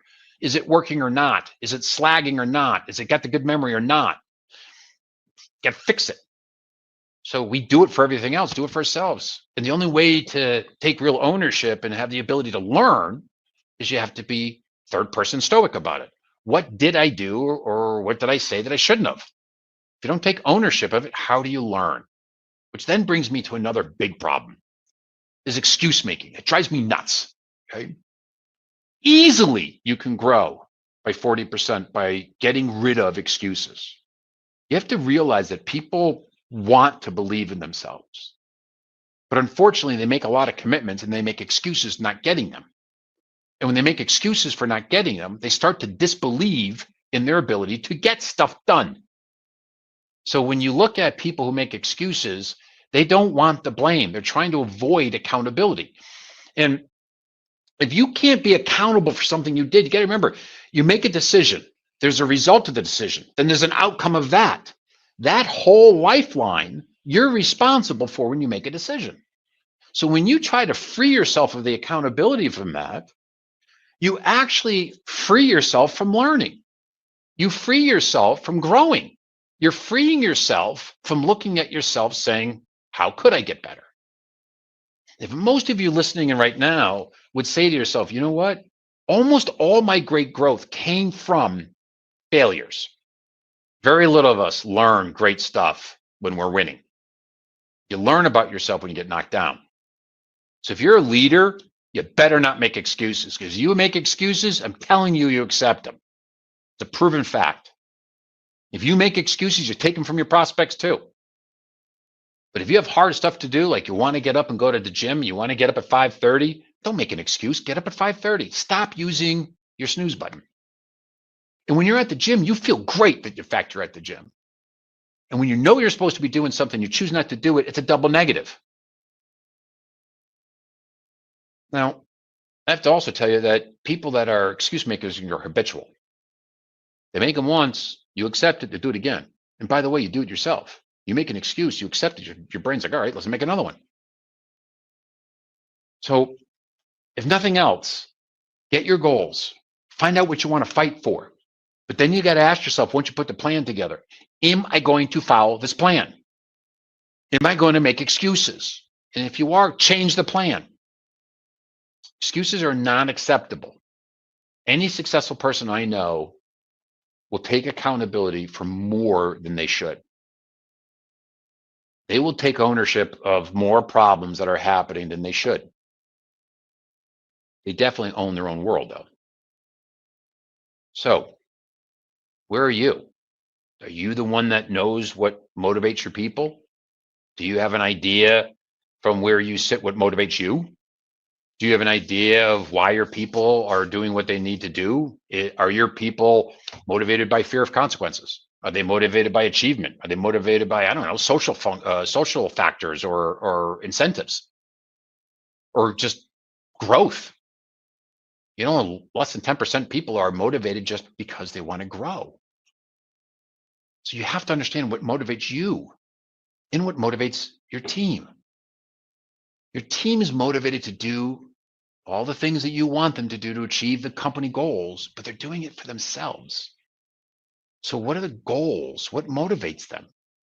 If someone is fear-based, they fear consequences, like I don't want to let my family down, or I just got the new job and I don't want to be embarrassed, or whatever it may be, fear of consequences is a very, very strong motivator for some.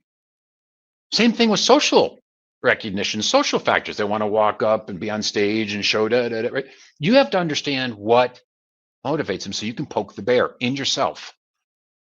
So when you find out what motivation is, then you got to put the plan together, get the roadmap down, and then make sure that after you get the roadmap down, that we're not going to have any excuses with this thing. Being successful isn't hard on paper. Doing what has to be done is a little more difficult. Let's talk about the last piece. get the right motivation, get the right plan. Not deal with roadblocks anymore. Get the rules, all behavior. You're focused on your behavior. You're not making excuses on why you're not doing your behavior. Now let's talk about the technique stuff. For today, I want to share with you just 3 simple things. Increase your average case size, improve your ratios, and shorten your sales cycle. Shocks the living daylights out of me that I've talked to people who have a sales cycle. Well, it takes 4, 5, 6 meetings just to get to first base. And then they close, they do a presentation, they close, and they have like 5 closing meetings afterwards. It doesn't make any sense. So I want you to realize these 3 things all have to do with one thing before it. My question to you all is, how good are you at qualifying? How good are you at really getting pain? How good are you at really getting down to the business impact and how it affects them personally? How good are you at really getting impact? Because that's what people spend money, time, and energy on to fix. They don't fix pain. They fix the impact of the pain. So when you look at this, ask yourself, how good are we at getting and how good are we at qualifying? So let me share a couple things with you real quick. Average case size. This I love doing. I do it with a lot of my clients. We can get 20 to 30% increased growth with my eyes closed with certain types of markets and certain types of individuals just by doing the average case size increase. I'm going to share with you. Right now, I want you to realize several things in your notes. People earn exactly what they think they're worth. Number 1. Who they call on inside of an organization has more to do with your self-esteem than your skill. Whoever you call on, executives, VPs, right, owners, workers, wherever you, that's more to do with your mindset. Third thing, average case size has more to do with your mindset than your self-esteem. So what that means is people will look for what they're looking for. And when they find it, they stop looking. So if my mindset says that an average case size is $3,000, I'm going to look until I find a $3,000 problem, then I'm done looking. So what we want to do is have the ability to expand and have the ability for them to learn how to make sure that we can get to the point where they're learning this stuff. Okay. So what we want to do is have the ability to take a look at how we can increase this average case size. Okay. Now, with that, we have the next piece, which is how to do that. Here's what I'd like you to do. It's 10% average increase of your average case size. So I've made your average case size is $3,000. Well, that means in the next 30 days, what I would like you to do in 30 days is just increase it by 10%, if it's possible. Now, for some, that increase, I prefer it to be in 30-day increments. Sometimes it's 60 days. I'm okay with that too. This means you're going to grow by 18%. So if you're comfortable with 3, then get comfortable with 33, then get comfortable with 36, then get comfortable with 39. Now, some of you will say, oh, for God's sake, really? Yeah, this is what happens. We do it all the time. We get people to go from 3,000 to 4,800. It's just going to take a bit of time. Could be 300,000 to 4.5 million. Doesn't make a difference, team. It's just whatever from your standpoint is that you're trying to accomplish can be done. So think baby steps. 10% increase, massive, massive works. Another one that you can do is called bringing the future into the present. Bringing the future into the present is reducing leakage. I hate leakage. Leakage is if you're closing, this just drives me nuts. Some people will say, well, Glenn, I have a 30% close ratio. I'm doing great. I'm like, what? That means you're leaking 70% of the time. That's awful. That means that if you do 10 proposals, you close 3 of them. That means you wasted time doing the other 7 potentially, especially if you get to think it over or no. So if we look at it, how do we get to know faster? How do we get a higher conversion ratio? So what I want to share with you now is a higher conversion ratio. And this assumes that you get pain, money, and decision. Now, you can look at it this way. These are all easy ways of bring the future into the present. I'm going to start here, which is the 301 version. 301 version, to make sure we're on the same page, is I got pain, money, and decision. I am now at the presentation fulfillment stage. Right before you do the presentation fulfillment stage, before you leave, you do the ultimate contract question. And we all know whenever you are inside the process, before you enter the next step, you always have to summarize where you left. Remember, always before you go to the right, you summarize the left. So before I go into my presentation, I got to make sure that I have the ability to make sure that I have clarity on pain, money, and decision, and that I'm ready for them to take action. So the way to do that, we have found that works exceedingly successful. You can use it if you want. If it works, great. Here's how we do 301. 301 sounds like this. I have met with Tom. Tom and I have chatted. We want pain, money, and decision. So I'm going to say to Tom, thank you very much for all that you've done. I'm going to go back to the office. I'm going to take everything that you've done. I've gotten lots of notes. I got your 7 pages of data that you've given me. I'm going to put it through our system into our process. And when we do that, it's going to create an output that's our belief of the best way to solve some of the problems that you and I were talking about within the dollar amounts that you have. Now, I ask one thing. When we come back next Thursday to go through the results, I don't want any anxiety between the two of us. I don't want any anxiety in the meeting. So quick question. If we go through the presentation and you say to yourself, not comfortable, doesn't make sense, don't like it, doesn't fit, I don't care what it is, are you okay telling me no? And the prospect will say, well, I said, no, it's okay. Are you okay telling me no? If it doesn't fit, it doesn't fit. And by the way, it's critically important for them to say, yes, I will tell you no. And by the way, you have to do it 2 times. I can tell you no. Are you sure about that?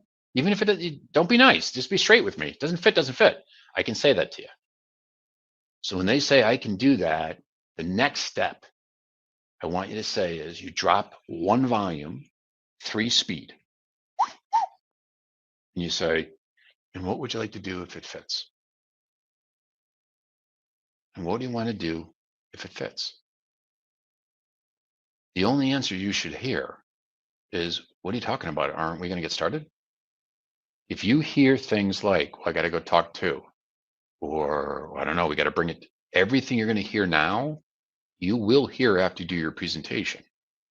But the cool thing is you don't have to do the presentation. So learn how to bring the future into the present. It is a machine. So I don't want any anxiety. Are you okay telling me no? Yes. Are you sure about that? Yep. So you can tell me no? Yep. And what do you want to do if it fits? Be quiet. So when you look at moving forward, you got to make sure that whatever you decide is success, is your goals. Just make sure that your attitude is strong enough so you're committed to do the discipline that's necessary so that you can follow your plan consistently so you can achieve your goals. I hope you had some great insight for today. Hope you learned some really good things moving forward. And as we start to look forward and you look forward for your own growth, make sure if you believe you can, you can. If you think you can't, you can't. You got to remember psychologically, the first hurdle we have to get to is I can do this. When I get to I can do this, it's going to turn into I will do this. And I will do this turns into I am doing this. So play the game the way that your mind is set up. It's your choice. So help your people, help yourself become the best they can be by driving and getting clear goals, strong attitudes, and the right techniques. Thanks, everybody. Thank you all so much for bearing with us as we got through some of those technical difficulties, but I still hope you found immense value from Glenn Mattson's session. I know I always go back and find a couple new nuggets that I can take with me as I look into the new quarter, the new year. So I hope that was helpful. I did want to announce, though, that Michael Norton will be coming back speaking. He's just going to be joining us a little later this afternoon. So at 2:05, we are going to slot him back in. So if you can't make it, we understand. It'll be recorded, but just wanted to give you guys that call out that if you are interested in Michael's session, we will be doing that at 2:05 this afternoon Eastern time. So make sure you either tune back in or check out the recording when it's available. Additionally, moving into this afternoon, we have a bunch more really awesome speakers lined up for you all. Thank you so much for sticking with us through this entire day. We have Chris McDonald coming up next. We have Haley Hagerty and Jordan Ledwin. So again, an afternoon filled with some really great sessions and content for you all. Before we jump into the next session, I did just want to spotlight a couple of notes and announcements in the chat. We did go ahead and drop the link to access the Summit 2026 agenda so you can see for yourself some of the really cool speakers that are on the lineup to take place on March 17th and 18th in 2026. Make sure you are there. Additionally, we did share the promo code. So today through Friday, October 10th at midnight, we are going to be having an exclusive sale. So if you type in, as you see here, the discount code SummitBound, all one word, that will get you a discounted ticket. So make sure you check out the agenda, the event, and get your tickets and reserve your spot because it is going to be an exciting event. Additionally, I did want to share some really exciting news. I know many of you were familiar in the past with some of the research studies that Sandler has done. Well, our affiliate, along with Sandler, has conducted an all-new research study, really digging into what it looks like to have true cross-functional alignment within your organization and how that opens the doors to new opportunities and some new potential for growth in your business. So please be sure to get an early access sign-up code in. You'll see there in the chat. If you visit that landing page, you can sign up to get early access to that report. It is launching next week, so we want to make sure that you guys are among the first to get a copy in your hands. So make sure you check out that research, book your spot to get the first draft as it gets published next week, and great insights, great takeaways for you all. So make sure you check that out. Well, without further ado, I am going to transition us into our next session with Chris McDonald, who's going to talk about why salespeople lose deals and how to avoid that and how to overcome those mistakes. So with that, take it away, Chris. Awesome. Thank you so much, Emily. And good afternoon and good morning to all of you. So I want to take about the next 30 minutes. And our topic today will be, as stated, why salespeople lose deals and what you can do about it. My name is Chris McDonald. I'm from Baltimore. I've been with Sandler for just over 17 years. Now, our agenda, the 5 biggest reasons salespeople lose deals. Now, there are a lot of moving parts in these 5 reasons, I can assure you. And subjectively, there are, of course, more reasons. But this is what we find are obviously the biggest reasons why we lose deals, and we're going to take a deep dive into those. Selling to pain, not your product or service. Those of you who've been involved with Sandler for over time understand that. What Glenn mentioned just a few minutes ago, it's about the pain, but most importantly, it's about that impact of that pain. Without that impact, it can be surface level pains only.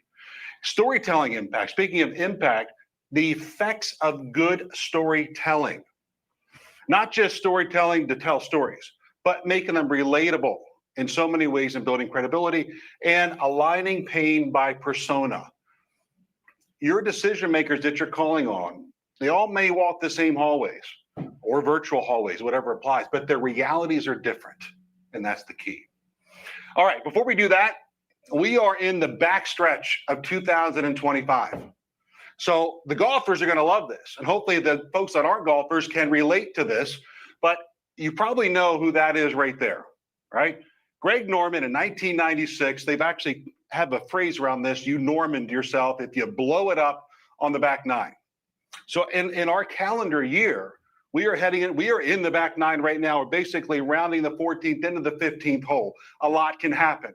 So if a heartbreak happens, you shoot a 40 on the back, you're going to lose a tournament. Jordan Spieth, 2016, 5-shot lead. 5-shot lead, gone in 30 minutes. Not good. Rory, good old Rory, he literally crumbled in a tournament with a triple bogey, and he blew it. But that's not what we're here to talk about. We're here to talk about champions, back 9 champions. 2019, Tiger came back after an 11-year drought. Now, Tiger had his own issues over time, but he had an 11-year drought, and he came back and won. Phil Mickelson, his first Open Championship, last 6 holes, 4 under par, under pressure. And then let's give Rory a little kudos here. Aggressive play in a fading light, eagle on 10, birdie on 13. He came back to win by one shot. So as you're sitting here, if your back's against the wall, as you're going into obviously October, November, December, think to yourself, you have so much opportunity to close strong this year and to set yourself up for a very successful 2026 and obviously have some back nine champions. So what is the problem? What is the problem? Too many deals start out of the gate for absolutely the wrong reasons. The wrong reasons. Now, it's like a game of chess. I'm not that good at playing chess. So if I make a bad move against someone that's good, I'm in trouble. They're going to look at me and smirk, and they know they're going to be overtake me in the game because I made a bad move. So the key is we're in situations sometimes where we come out of the gate because we're so anxious to sell. And I'll get to that in a minute. There's a lot of preventable mistakes. So one of the biggest ones, I heard Glenn mention this earlier, is time. Time is one of those things that salespeople often treat their own time with very, very little value. Very little value, not organizing their time, etc. We have to qualify hard to close more easily. And with that said, we're in a situation where if we can prevent these things at the beginning, which we'll talk about here in a few minutes, obviously that's going to make for smoother sailing as we move on. False pipeline confidence. Now, the issue is sometimes salespeople go in and what we call maybe premature proposal syndrome, PPS, right? Someone says, can you help us with this? We say, sure, we can. We put a proposal together and obviously not having any idea if it's going to hit the mark. So the issue is, and if a sales leader asks a salesperson, hey, how was that meeting? Well, what you don't want to hear is the infamous RRG. Oh, really, really good. Okay, good. And you move on. Well, there's a lot to it, and that's in the eye of the beholder. And most importantly, selling versus sorting. Too often, salespeople are so focused on selling. Some salespeople feel they can sell anything to anybody. And the issue with that is the harsh reality is it doesn't work. Sorting means you understand your ideal client profile. You understand when you're going through, it's like a gumball machine. If you have your favorite gumball and you get that favorite gumball, say red's your favorite, then obviously that's an ideal client profile. You turn the knob, you get a blue one, maybe that's disqualified. You turn the knob, you get a yellow one, maybe that prospect needs longer to nurture over time. So if we're so focused on selling versus sorting, salespeople are putting themselves behind by having so much in the pipeline that they can't manage the true deals that match their ideal client profile. So with that said, the 5 biggest reasons salespeople lose deals. Now, number 1, I love this quote by David Sandler many years ago. You can't lose anything you never had.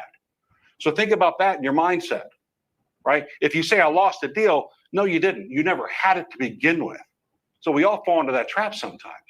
So those 5 reasons, okay? Number 1, poor qualification. You're going to hear that time and time again because it's so critical. Prospects buy for their reasons, not the salesperson's, not the salesperson's. So the issue is that if we skip or rush through the discovery phase and we just jump right in, we're going to lose focus. If a prospect says in the beginning of a meeting, why should we work with you? Or why should we switch to you? And that salesperson just starts to give this long diatribe about all these features and benefits of why they should, having no idea if any of those hit the mark. It overwhelms them. All that information's on your website. All that information, you have prospects that have access to all information, let alone what they can find with AI. So the key is we have to make a difference. So if we skip over that, we skip that meeting agenda, that upfront contract, then we're setting ourselves up for failure. And sometimes we jump in too soon. We're not finding pain budget decision. We're not asking tough questions. We're not in a situation where we talk about money because we're uncomfortable. I know I grew up, it was rude to talk about money. You don't ask that. And that takes a while to get it through. I know it took a while to get through my head to talk about budget. Because if we're not talking about budget, anything we present will often seem expensive because we didn't qualify. So we have to talk about that. Number 2, critically important. Price over value. Price over value. Now, price is obviously an important factor. There's no question about that. It's an important factor. But the issue is, if we're so focused on price, right, and we're leading a conversation around price, we look and sound like everybody else that's going in there. And I'm going to talk more about price in just a few minutes and some talk tracks on how to get beyond some of the major roadblocks when price is thrown in a salesperson's face. Now, number 3, not reaching the true decision makers. There's plenty of data that says there are more and more decision makers involved, especially in a complex B2B sales cycle. You could be a complex buyer ecosystem. It could be a small, large company. There's more people involved today. It's a fact. And a lot of them are influencers being asked questions. So sometimes we accept meetings with just influencers and not pushing for that full organizational mapping. We'll talk about team by persona in just a little bit, asking the right questions to get the right people in the room. And the key is, if the person can only say no and can't say yes, then we know we're in trouble and we're relying on a lot of luck. Number 4, weak follow-up and lack of clear next steps. Now, we talked about a meeting agenda, an upfront contract. And if someone asks, hey, why should I work with you in the very beginning? We have to be able to be comfortable and say, you know what, at this point, I'm not sure that you should. As much as I want to tell you about everything we've done with other companies in similar situations as yours, I have no idea if we're going to be a fit for you. And that actually makes me a little uncomfortable. Why don't we do this? Why don't we step back a little bit, go over a rough agenda, what we can expect today. Now, the key is, it's the last 5 to 10 minutes of that meeting that are going to be so critical. So we have to be able to say, during the last 5 to 10 minutes of our meeting today, what we're going to want to do is make sure we're on the same page. Should we decide we're working, there's a fit to proceed, there's most likely to be some homework on your end and on my end. And most likely there's going to be other people we're going to need to get involved in this process, fair? So everything is up front. So we take that last 5 to 10 minutes and we avoid that mutual mystification of psychological expectations and have clear next steps. And number 5, not differentiating your full value. Now, the key here is that obviously there's a total offering. You can think about this several different ways. I'm going to bring a different twist to this. Obviously, there's so many different things. We can cross-sell, we can upsell, there's all these different things, right? We have that, but we have to know their pain. What I'm talking about here is the value of you as a salesperson. Not all salespeople are created equal. There's some people that say, you know what, hey, this person's been selling for 20 years, 30 years, whatever it is. Well, there's a big difference between selling and growing for 20 years or 1 year repeated 20 times over with no growth and no understanding of how to sell to the modern buyer. Those that understand that, truly, when they end a sales meeting with a prospect, realize that there has to be some value. If you made that prospect or allowed that prospect to think differently about the preconceived notions about salespeople, you created value. In fact, Neil Rackham wrote many years ago, they should write you a virtual check at the end of that meeting. Like all of a sudden they strike a check for $2,000, making up a number, a virtual check, because you know what, that salesperson asked me tough questions, created a little constructive tension, made me think differently about my preconceived notion about various things. That's value. And that all adds up in the process, because when it comes down to price later on, all these things add up. Now, low price, a quick tactic around low price. So when you think about low price, you get hit from a prospect, they say, price is the most important, whatever they say. So step back with a permission-based question. Of course, I'm leaving a lot of the guts out of this, but the question is, you have to know, you have to have pre-call planning to know who you're meeting with. So to be able to ask the question, say you know they've had this role for 10 years. Can I ask you a tough question? They're going to say, sure. Kind of resets the subconscious. Is your focus on the lowest price? Because over the last 10 years, when you've made decisions like this, of this magnitude, going with the lowest price has always been a success for you and never brought up any issues or kind of after sale issues or service or anything, and it's always gone according to plan?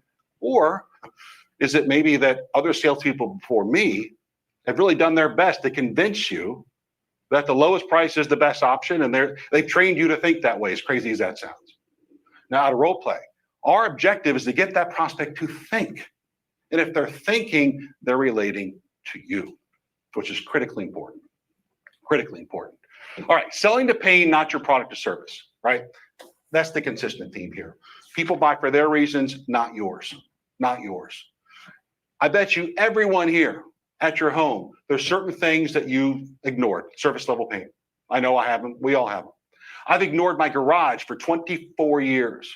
We're empty nesters now, and I'm tired of seeing the mess on the floor and the different things. I walk around, I trip on things sometimes. So we made the decision to take care of that pain. By the way, we put an epoxy floor down. It's awesome. So if anyone here sells epoxy floors, love it. Okay, back to this. The key is you have to understand people can live with surface level pains forever. Now, stories in sales. Stories in sales. I have seen different, there's a lot of different opinions on this, but people will remember 65%, 60+% of a story, of a good story that relates to them versus about 5 to 7% statistics, facts, information, but they remember stories. So the key is to make that connection to the prospect. We have to be able to tell good, relatable stories throughout our sales process. And there's a 4-part format for stories. And that is before, pain, solution, and after. I want to go over these at a high level. I'll give an example of story of an actual client at a high level. And we'll talk about connecting this to the finding pain and why it helps create more of an attraction, a magnet, if you will, for that prospect to work with the salesperson. The before. Describe the client's situation before they partnered with your company. Okay, pretty straightforward. Describe the situation before they partnered with you. Number 2, highlight the challenges and consequences of their problem. Okay, sounds pretty obvious. Putting it in practice takes practice. And by the way, practice makes better, not perfect. Practice makes better. The solution. Explain how you solved their problem. Okay, again, sounds obvious, harder to put in practice. And then lastly, the after. Share measurable results and outcomes based on that. Now, if you could guess at a high level, when salespeople really get good at relating stories, credible stories, they do a good job with the before, the pain, the solution. But what's missing is the after. Because a lot of times we don't have that data of, like, say, 12 months of a client relationship, or 6 months or 18 months or 2 years, whatever it is, to share that data. So that's something to really think about, and it's critically important. Now, I'm going to go over a rough story to give you an example. This is a client we've worked with many years ago. I've taken a story from what we work with them. Now, this is a company that sells to different manufacturers in the plastics business. So the story, if I'm talking to an owner of a company manufacturer, I might want to say I'm in bonding rapport, finding pain. I can say something like this. Is it okay if I share a quick story with you? Now, odds favor they're going to say, sure. We worked with this company, similar type industry that you're in. And what we found in the very beginning is that the team, which is a bunch of regional managers that were all mechanical engineers, they led with technique. They led with product. They led with service. They led that, and it made conversations feel complex and overwhelming to the prospect. A lot of different jargon, vernacular the prospect doesn't understand. What we did is what we talked about, obviously, the approach to prospects in finding pain. Because what happened was the feature dumping overwhelmed the prospects. There were long sales cycles and there's no urgency for next steps. What we did, the solution we put in place is we implemented the Sandler selling system. The focus was leaving telling and going to uncovering pain, being that trusted advisor.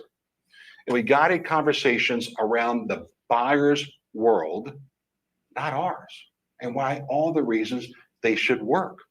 Now, after 18 months, as we went from 12 to 18 months, results, their sales cycle reduced 32%. 32%. Their close rate went from 19 to 39%, and their engineers literally said it felt more natural and less like pitching, and they were much more comfortable. And the key is to be able to ask a question. Do you ever feel like you need to explain everything up front in your conversations, or do your people feel that way? Connecting that to them. And then one of the most important things on the planet, to sit back and listen and acknowledge. And not just listening, but listening to understand. Now, I don't think I have ever heard of a salesperson listening their way out of a sale. Don't think I've heard it. But I've certainly seen, which I'm sure a lot of you have as well, salespeople talk their way out of a sale. And it's very easy to do. Now, with that said, the storytelling impact. The key is it builds credibility. It builds relatability and an understanding with that prospect. And it actually humanizes the sales process. Now, a new salesperson coming into an industry maybe they're not familiar with, they might think, you know what, I don't have these stories. But over their onboarding, say 90 to 20 days in the initial onboarding, talking to salespeople that have been very successful, talking to leaders, understanding, gathering these stories, because those are your stories to be able to share and to articulate. So it doesn't matter how much experience you have, it's just how much are you willing to dedicate to understanding your craft, doing the research, etc. So storytelling, so important. Aligning pain by persona. Now, as I mentioned earlier, prospects in an office building, for example, we're going to walk down the same hallway. Decision makers, they're walking down the same hallway. If it's a virtual company, they're walking down different virtual pathways, as crazy as that sounds. But their realities are different. So we have to step back, and especially if we're in complex B2B sales or B2B sales in general, in this case, we have to understand who is who. Who is who? So there's an example I'm giving here. There's 5 different senior leaders on this particular team, right? Demand leader, revenue leader, technology leader, CFO, profit and loss leader, and human resources. The example I picked an industry, HR services, payroll, compliance, benefits, that type of thing, just to pick an example. Now, obviously the talk track, in order to make sure our solution matches your business goal, our next step would be to speak with the various levels here, your sales, your marketing, your technology leaders. Our clients tell us that it makes implementation much smoother and delivers more cross-functional value. We have to be able to find the reasons to allow us to get to those different levels. Now, here's where the research comes in, okay? A demand leader, a marketing leader. Again, this is all relative to the industry you're selling in, your particular product or service, and the research that you're willing to do, your pre-call planning. Well before that, understanding the industries. So there's 3 different things for all the different senior leaders you're calling on. Their priorities, their pains, and what they're graded on. So for example, and by the way, so many different ways to access information. You can use different types of AI, ChatGPT, whatever you're comfortable with. And with the right prompt engineering about the different industries and about the different titles, you can generally find out their priorities at a high level, their pains, and what they're graded on each and every year. So when you ask them different questions, they understand.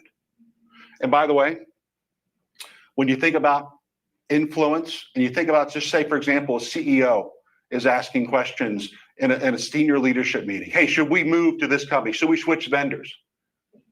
And if most of the people on the senior leadership team have never had sight on whoever that is, the salesperson, that company, They might easily say, you know what, let's just stay where we are. Or let's just not do, let's just do this in-house. If they've had a conversation with you, it changes the dynamics, even if it's a 30-minute conversation. And I'll show you some sample questions in just a minute. Revenue leader, for example, priorities, pains, performance. We have to do our work to understand what these different senior leaders do in these organizations and have questions. So we're specifically asking them questions about their business as it relates directly or indirectly at times to your product or service. The indirect part is where most people fall short because they think, well, this person's not going to care. But you know what? They're often asked about moving or switching to another company because they're a senior leader. We have to be aware of that. Technology leaders. I'm not going to go through all these priorities, pains, performance, so important. Profit and loss leader, the CFO, again, doing our research, understanding these different priorities. Human resource leader.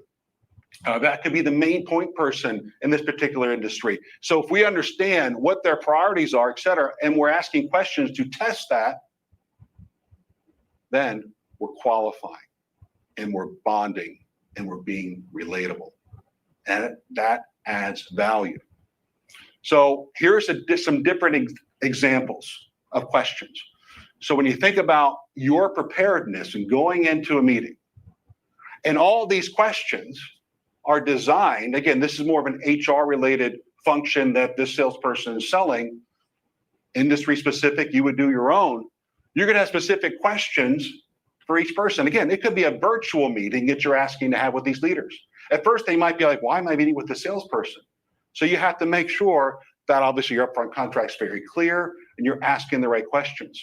So when we see this happen in organizations, good things happen, for lack of a better word. And of course, the CEO asking different questions. Then of course, with each one, very important follow-up questions, critically important. Now, I'm about to wrap up in a few minutes. You're probably wondering, why is there a nice, healthy plate of pancakes or flapjacks on here? I'm going to tell you that in just a second. It does look really good. The key is we have to be able to memorize. What are we memorizing? Our 30-second commercial, our talk tracks, our upfront contracts, the different pain points we're going after, how we prepare. We have to memorize. We have to internalize it to understand it. Deal with our internal head trash, etc. Conversationalize. So it's not just like this choppy thing. We're making it part of the conversation. Not like, okay, now to find pain. Has to be a conversation. And don't weaponize. Unfortunately, sometimes people use different tactics and strategies as a weapon. It's a conversation to find out information. That's where the flapjacks come in. So if you ever made pancakes, you start making pancakes, the first couple aren't really that great. They're a little bit sloppy.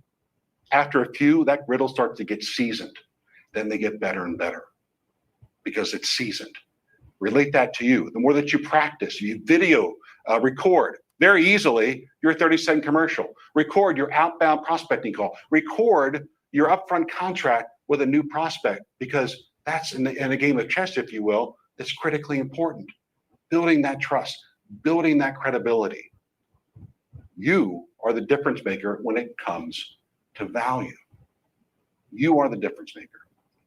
So to close up, we talked about the 5 deal-killing avoidable mistakes. We talked about why they're so critical, what can be self-imposed, what's not. Another quote from David Sandler: if your foot is hurting, you're most likely standing on your own toe. And I love that. There's been plenty of times where people can blame, or I blamed prospects for not moving forward. But that's blame, that's pointing fingers. The only place I can truly look is down. And a lot of times, most of the time, I'm standing on my own toe. Use stories to bring it all together, to be that gel, to be that conduit that keeps everything together. Everyone buys differently. We have to understand and do our homework to understand the different folks that are decision makers that are walking the hallways so we can relate to them. It makes a huge, huge, huge difference. And lastly, You're on the backside. Again, that golf analogy, you're on the 15th hole, 14th, 15th hole.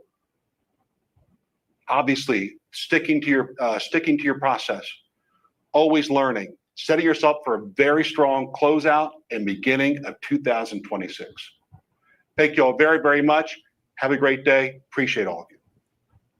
Thank you so much, Chris. That was immensely inspiring. I know a lot of times it's easy for us to get down on ourselves, as we look at the technicalities of a deal and those conversations. But remembering that your personality, those stories you can tell, your experiences of the differentiator, that is huge for us as we go into the final push for the end of the year. So thank you so much again. Well, you're very welcome, Emily. Of course. And your recording will be available to everyone. The chat is already lighting up saying thank you. So great reviews already. So as we keep going here, we are going to transition now to our next speaker. I'm excited to introduce Ms. Haley Hagerty as she talks to us a little bit about the really compelling power of the Sandler Care Framework. So with that, handing it over to you, Haley. Hey, thanks, Emily. Look, I am so happy to be here. Welcome, friends. It's great to see all of you. And I can't think of a more important topic than to talk about our behavior right now. And for the next 30 minutes, I hope you're really dialed in. I hope you have your notes because I'm going to let it rip about the importance of our behavior. And it's your behavior, everybody, that drives your success. On average, throughout any given day, we make about 35,000 decisions. That's a lot of decisions. So it's really up to us, the choices that we make day in and day out that are reflecting our results. I mean, you can have all the right skill in the world. You can learn all the right skill. We've been learning some amazing things today for sure. And you can certainly focus on your mindset and having the right attitude and the right beliefs and eliminating head trash, all good. But unless we put ourselves in the seat of action, of making the right choices at the right time and putting ourselves in a place to win, forget all the other sides of the triangle. And so I want you to think about three things, right? It's our behavior that drives success. And underneath behavior is three things: goals, plans, and actions. And less than 2% of the population set goals. Today's not a goals talk, but it's a reminder for all of us to think about, especially at this time of the year, Q4, my goals, my personal and professional goals. Did I achieve this year the things that I set out to do for myself? For leaders on the call, did my people achieve what it is that we agreed to achieve at the beginning of the year along the way? Do I have goals in place in 2026? If you haven't had the opportunity to really think about your personal and professional goals today, this is the invitation. The time is now. I guess this is the 2% of the population represented on this call, right? But the stronger that you can make the link between your goals and your plans and your activity, the better. And I think the biggest part about this is that we're missing that link between goals and action. I'm from Boston, and so it makes me think of another very famous Boston author in the Wayback Machine, Henry David Thoreau. You might have heard of him. And he says that it's not enough to be busy, even the answer busy. The question is, busy doing what? So if you're taking notes today, the one word I want you to write on your notebook is busy, and then cross it out, because who cares? We could be busy doing a lot of different things, but I'm guessing the things that we're doing right now, and only you can answer this, are things that are probably not putting us in a place to win. And today's examination of our behavior should leave you with some thoughts about, what can I do now the next 4 or 5 weeks before the end of the year? Because let's face it, you only have 4 or 5 weeks left. There's tons of distractions, a lot going on in Q4 to plant seeds for 2026. But more importantly, how do I set myself up in 2026 to win? And leaders, this is your place on the call to add a lot of value. I think the number one reason why people leave organizations is because my leader didn't add any value. And guess what? Your ability, leaders and individuals on this call, to connect what it is that you're doing every day to your goals, ultimately to your results, is where it's at. So let's talk about some things. How real is your pipeline? That's a question. I want you to ask yourself, how real is my pipeline? Is my pipeline full of things that are really, frankly, unqualified? Is it full of things that I haven't really fully understood if they're even going to close, but they told me that they needed a quote, or they told me they needed an RFP, or they told me they needed something. But, now that I think about it, Charlie was on vacation and Joanne really didn't get back to me.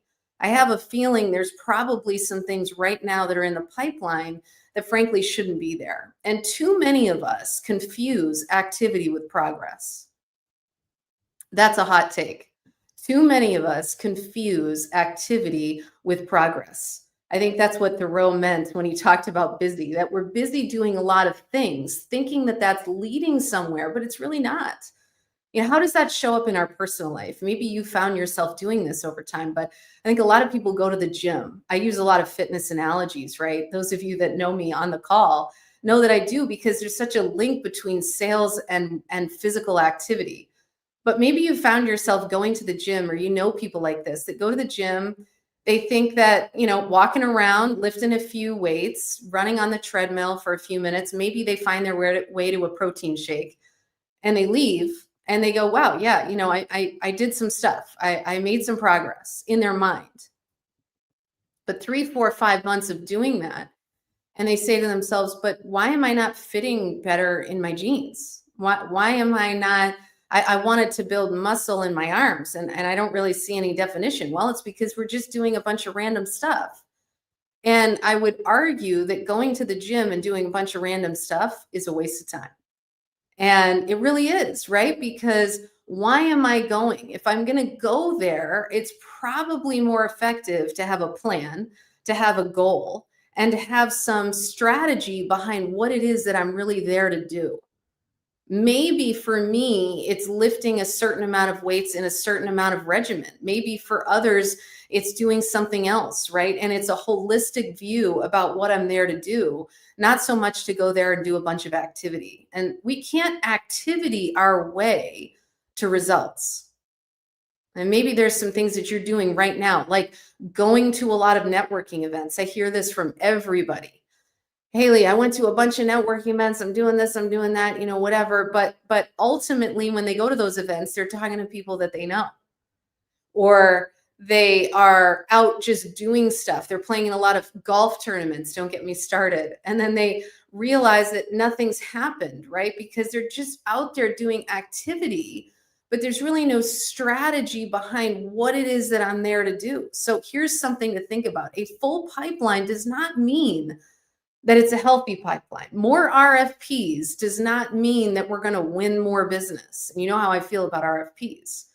So the real test is, are we moving the right accounts forward?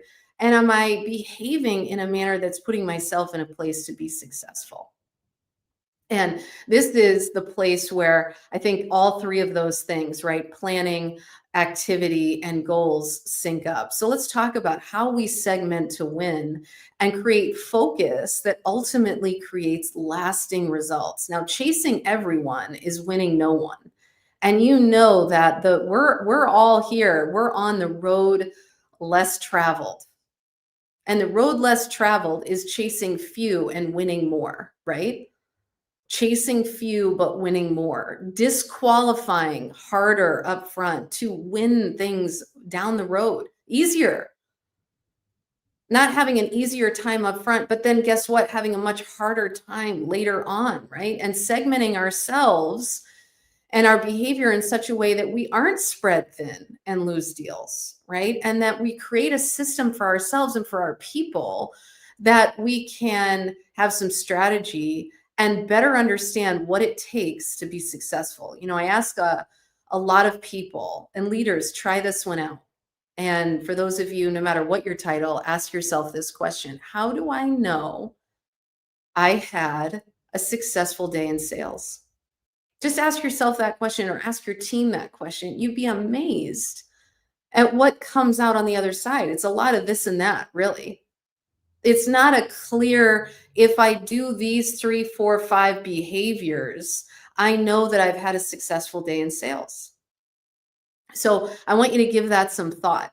How do I know that I've had a successful day in sales? How do I know that I've had a successful day as a leader in our efforts to win more business, have more results, make more money, drive revenue, right? Whatever that is. So I want us to really, really think about being focused. And there's 4 key areas we're going to talk about today. And you've heard this model, but maybe there's some new thinking as it relates to how we segment our time.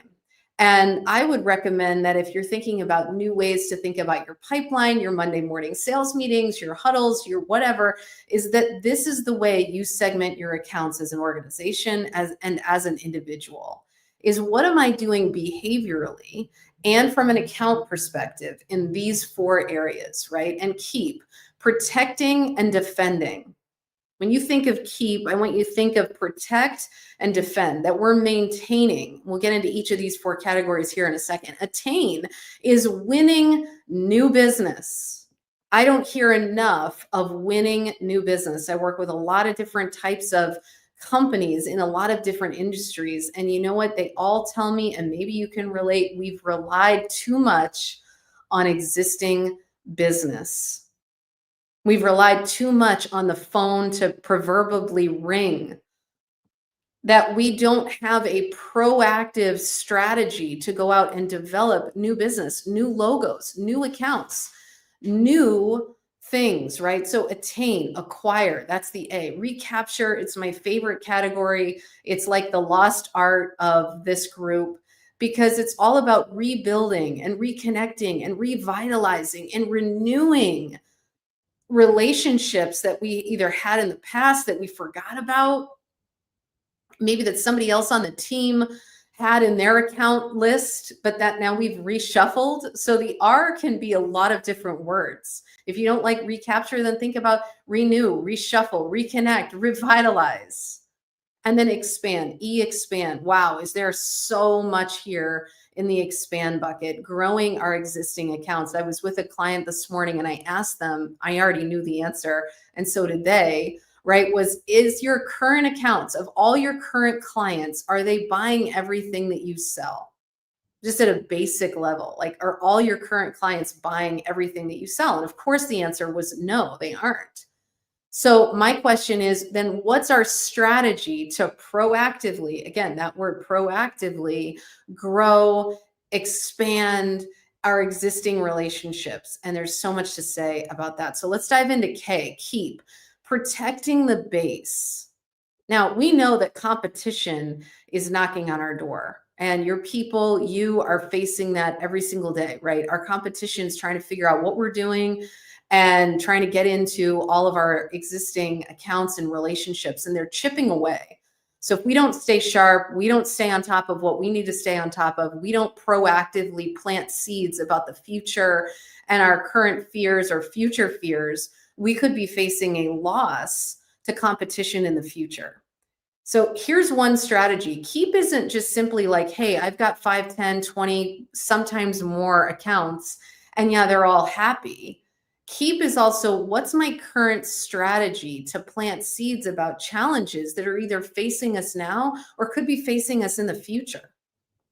Just ask your people that question, leaders. What's your strategy to protect against the competition? What's your strategy to defend against renewals that may not happen if we haven't planted some seeds about those issues? Right? Companies are facing price pressure. Companies are facing pressure to limit their partners. They're facing all these kinds of headwinds, and your clients are facing challenges about buyouts, new people that you know are retiring. I mean, there's 100 different things we could talk about in terms of protecting our base, right? So my recommendation is to set up at least quarterly discussions with the leaders and the folks that you know at your current accounts to talk about, hey, how we're doing, but more importantly, as an opportunity for you to plant seeds about what could be happening in the future if we're not careful. And I think everybody wants to say we have great relationships, right? That's always an air quotes moment, right? I have great relationships, but yet I've never shared with my great relationship my fear about what if they leave? Or what if Joe, who's the CFO, leaves? We got a problem, right? So I want you to think about your ability as a professional to plant seeds about challenges, frustrations, issues, fears, worries, doubts, concerns before they become an issue is your fastest path to developing a quality relationship. I mean, we're all physicians, right? And so what physician would we want that wouldn't bring up an issue? We want to be those kinds of professionals that have the guts and the courage to bring that up, to get there before they do, right? So my question there for all of you in terms of keep, if you're writing a note, is who in my list of clients right now, is there a risk? And maybe there's a risk with all of them. And maybe we could say that there's challenge there with every single one of them. But I'd like you to write down the name right now of one in your list, your accounts, that there's something there that if I don't get on the table now, Q4, before next year, we may have an issue. Whether it's a budget issue, it's a payment issue, it's a people issue, it's a potential competitions getting in there situation. I want you to have the guts and the courage 5 seconds at a time to get that conversation brewing now in Q4 before it presents itself in 2026. All right, let's talk about attain, winning the right kinds of new business. Attain is all about net new, brand new logos. And I know that there's some heads nodding when I said earlier that many people have come to the realization that we're too focused on our existing relationships and not focused enough on attain, net new. I mean, the runway runs out very quickly when we focus only on existing accounts. We have to add net new business to the pipeline. But my guess, just like when you started down this path in the Sandler methodology and the Sandler playbook, I tell everybody, leaders and individuals, that you're going to look at your people very differently. As we go down this path together to building common system, common way, common approach, common methodology, you're going to look at your people very differently. And you're also going to look at your accounts very differently. Who you were doing business with 10 years ago is most not likely not who you're doing business with now. So if you haven't had the opportunity to really re-identify what your ideal client profile is, this is the time. This is the time to begin to think about who is it, what industries, what kinds of issues do they have, what kinds of challenges do they need help with, what kinds of partner do they see for a company like us? I mean, do they value partnerships? Do they value companies that have a buttoned up process? Those are the kinds of things that you begin to ask yourself as you go down this path of who is the right fit.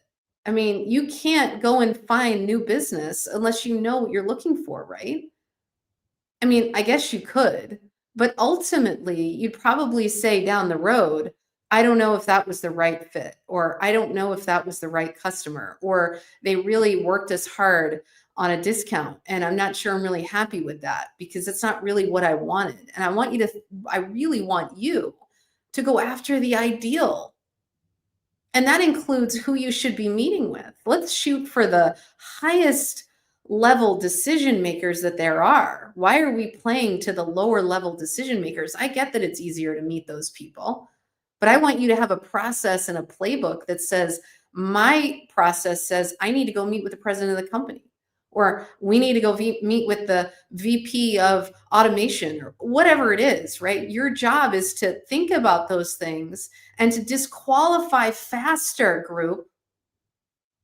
In addition to, we're not proactively acquiring new business fast enough, we're also not disqualifying fast enough. I'm not hearing enough of, we've decided that this is no longer a fit. I want you to embrace that. That's a mature organization. You've reached maturity as a sales professional and as a sales organization when you can say, this isn't a fit. And that is a smart thing to do. So as you look at your pipeline, your individual accounts, my question to you on the A notes today is, are those A's that I'm going after right now, are those ideal pursuits, and do those fit our company's ideal client profile? And here's the thing, Chris said something about preparation. I cannot double down on this enough. You have got to double, triple, quadruple the amount of time you're preparing for these meetings and these conversations. I think that we need to be preparing not only so much, what we're going to talk about, but here's something to think about. We need to prepare to listen more, group. I heard a statistic the other day that salespeople can only be quiet for 7 seconds at a time.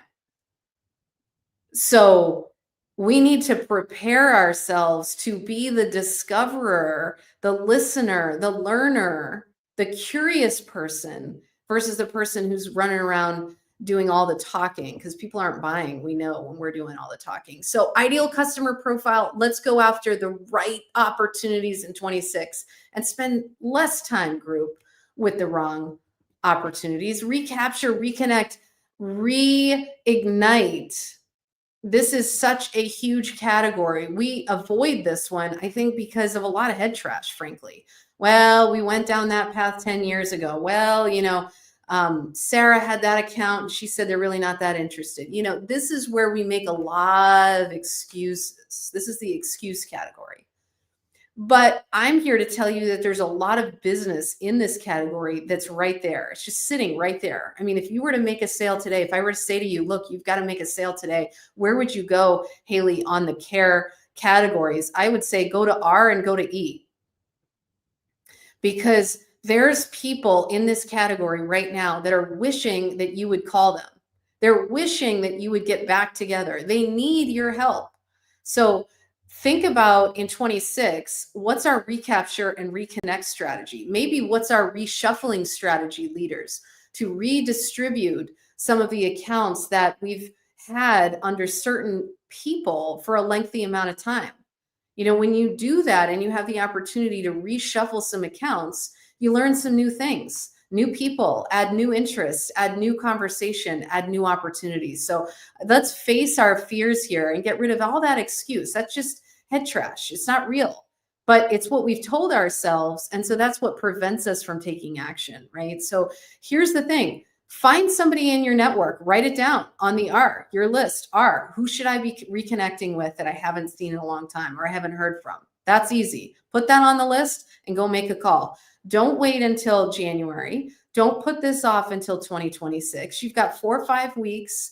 I'm sure everybody on this call could come up with 2 or 3 people in their recapture bucket that they should hear from, right? So let's think about that and then say to them, hey, we haven't talked in a while. Hey, when can we get a meeting? Don't overthink it, right? And let's get the conversation going. That's the real win. Actual win is you reaching out and having the courage to reconnect with somebody that you haven't seen in a long time, right? And maybe you share with them your ideal customer profile. How about that? You can do 2 things at one time. And then E, expand, huge topic, huge, right? Expansion is not about just selling additional services, although that's part of it. But I want you to think about who in my network, who in my client mix have I not talked to? Have I never met? One of the behaviors that one of my clients right now is working on, and they're tracking it consistently, and that's, their key performance indicator that's leading to results, is how many new people have I met? And it doesn't mean just new people out in the world. It's new people at existing accounts. So let's think about how many net new people am I meeting at my existing accounts, and what am I doing with my champions to help them help me be successful in those accounts? And when was the last time within my existing accounts I said the very basic question of, hey, what else could we be doing to support you? In other worlds like yourself, these are the 2 or 3 challenges that they're facing. I don't know if you have any of those challenges. I have no idea if we're the right fit, but let me share those with you and let's figure out a way to get a conversation started. That's as simple as that. So let's find ways in 26 to plant seeds with our current accounts, to ask for referrals and introductions to net new people within those existing accounts, and find ways to help them. The worst thing you can do, and you all have one, is an account that's buying things from you, okay, but they're also buying services that you sell from someone else, your competition. That's horrible. And that's because we didn't either have the courage, the guts, we made an excuse, we did something, we just didn't do it, right? We didn't bring the conversation up. So I want us to be bold about expansion. And for those of you that have champions, let's figure out a way to use our champions and leverage those people inside our current accounts to help us sell more business. Those people that you rely on consistently, they need to be the people that you ask for help more frequently. Asking for help is a really good thing. So E, expand. What's our strategy to expand these 5 accounts? Leaders, put that up on the board. What's our strategy to expand these accounts? And individuals, all of you personally, what's your strategy, all right, to do that? Now, you saw it on the last slide, but our job is to be professionals. And being a professional is having some strategy behind what we're there to do. Being a vendor is just sort of like going out and doing random stuff. All right. And you're all on this call professionals. So let's act like it, group. Our job is to find people and qualify those conversations and disqualify those that aren't a fit early on. And no doesn't have to be forever, just so you know. And you've heard that theme all day today. All right. But what we also have to be is realistic, and we have to be realistic about the choices that we make. And are we making the right choices? Are we making the right investment, time, energy, resources, our own? We talk about that from the client perspective or from the buyer perspective. But are you, when you think about your time, we have limited time, everybody, you know that. That's the first thing you tell me. I'd sell more if I had more time, right? It's always about time. But I'm guessing there's things you're doing right now that are a complete waste of time. And I go back to what I said at the beginning. Are you going to the gym and like lifting a couple weights and, walking around and, walking on the treadmill? I mean, maybe, but maybe 3 hours in the gym, walking around doing a bunch of random stuff, you didn't even do that. So what am I doing now that's a waste of time? All right. And what am I doing now that I could increase the return on time invested? I'm going to see a current client, keep, but I'm also planting seeds about meeting new people. E, I can do 2 things at once. And I recommend, and I could say, I asked this question earlier to somebody, can you do 2 things at once? And somebody said, no. I think you can. And I think you can do all 4 of those care categories: keep, attain, recapture, and expand, all in one conversation. And then ask yourself over and over and over, what evidence do I have that this deal is real? So in 2026, don't wait. Don't wait. If you want to achieve your own personal and professional goals, again, I don't know what those are. And maybe you don't know what those are. And if you don't, start there. What is it that you want to achieve? Is it a new promotion, new job, second home, renovating your kitchen? I don't care. Paying off college tuitions. Think about what is it that's meaningful for you. It's got to be something that's meaningful enough that would cause you to do something different with your choices that you make. Your goals have to be so clear and so meaningful that those 35,000 decisions that you make per day, you're willing to make different ones. Build your own care account map, right? Build your own plan so that you can say, when someone says to you, hey, how do you know you had a successful day, week, or month in selling, in sales? When somebody asks you, leaders, how do I know my people had a successful day? You can clearly say that, and then set clear expectations for your clients, for yourself, and for your people. Accountability is a really good thing. Embrace that, because your ability to have clear expectations all around of yourself, your teams, your people is what creates this professional environment for us to achieve success in a faster way, which is what I know we're all concerned about. All right, so here's a couple of takeaways. Choose one account in any one of those quadrants, KARE, and set your next steps for yourself, for your leader. And here's the other piece of that is pre-call plan and debrief those calls. I don't think we're debriefing enough. I don't think we're preparing enough, but we're definitely not debriefing enough. So adding those 2 things into your regimen, being prepared, and then also spending enough time really thinking about, how did that conversation go? Did that lead me somewhere? What's the next appropriate next action? And as you think about your accounts and your account strategy, I would also recommend you give some thought to how am I spending my time with my A's, B's, and C's accounts. You have A accounts, they're your best accounts. They may not pay you the best money. You have to define what A is for you, what B is for you, and find ways to get rid of the C's. But here's my fear. We're spending too much time with C accounts thinking that they're A's. So as you segment yourself in 2026, I really want you to give some attention to your behavior. And it's really only up to you. Leaders, help your people with this. Help your people think about, how do I behave in a more effective way that can help me achieve my goals much faster? So let's put care into action. Let's not wait. And any of those conversations that are brewing right now that you're saying, you know what, I got 4 or 5 weeks left of 2026, 2025 rather, how do I plant some seeds? How do I get the right conversations going now? And how do I set myself up for success in 26? Let's go crush it, group. I know we can.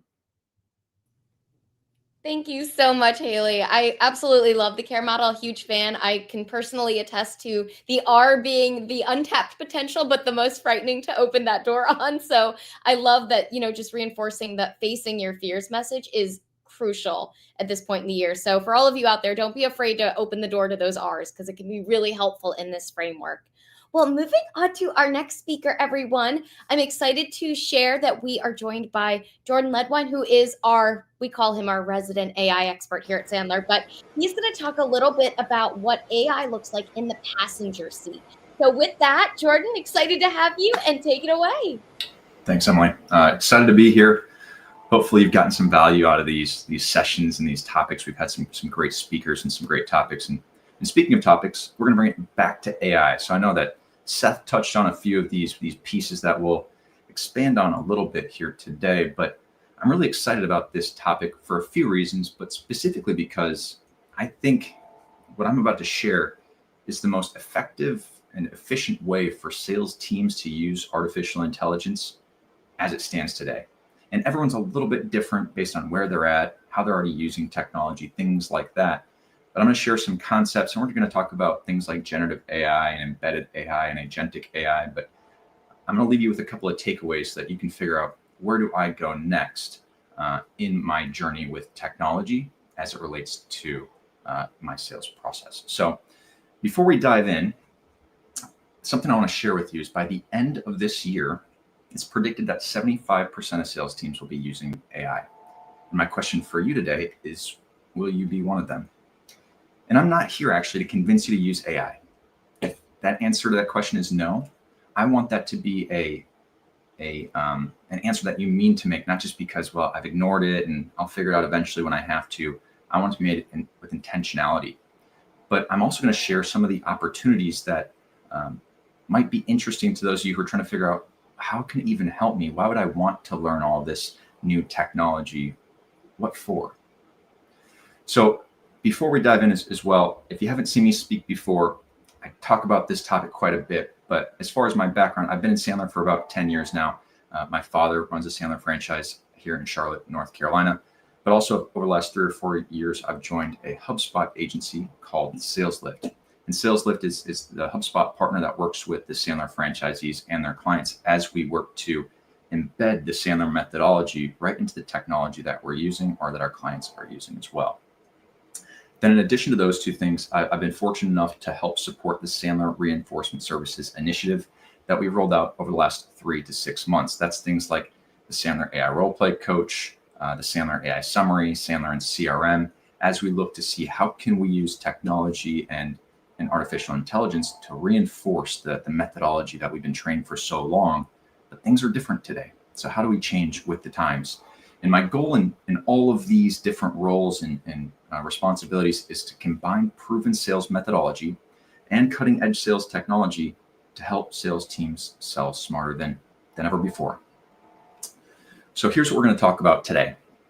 I'm going to talk about the seller's dilemma.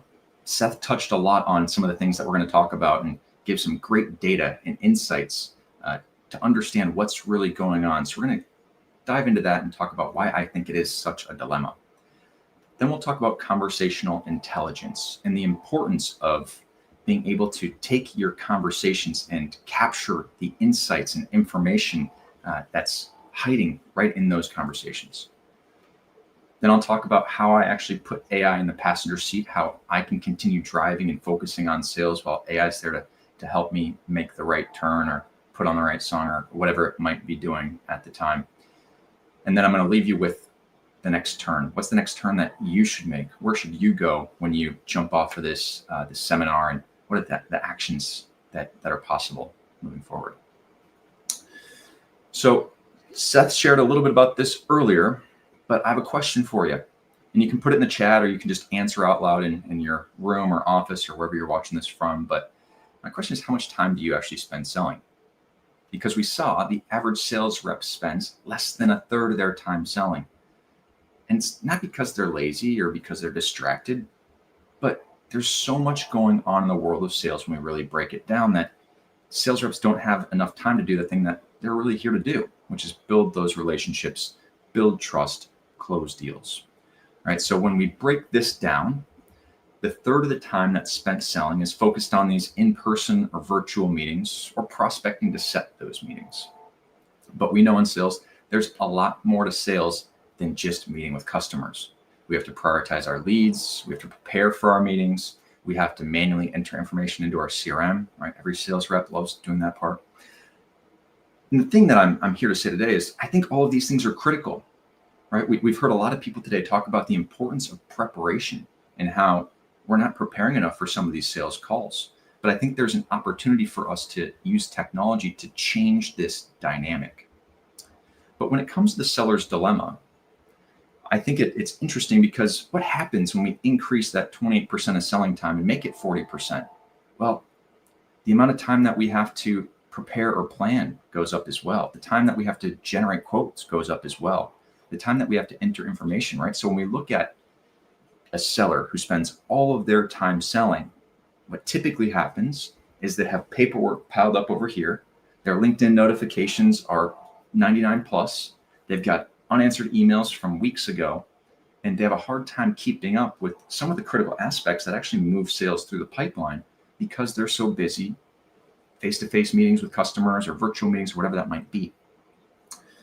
But on the flip side, the sellers that spend all of their time inside CRM, updating their pipelines, preparing quotes or preparing for their prospecting calls or whatever it is that they're going to do, their calendars are empty. They don't have meetings or sales conversations scheduled because they're spending all of their time aligning their data and making sure it looks great. And that's important, but they have a lot less data to align because they have a lot less conversations.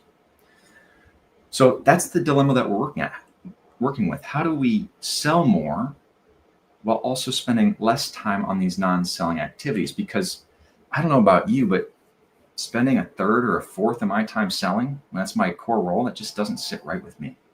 And honestly, the time that I spend selling is the time that I enjoy. I get energy out of that as a sales rep. Entering information in my CRM, believe it or not, is not my favorite thing to do.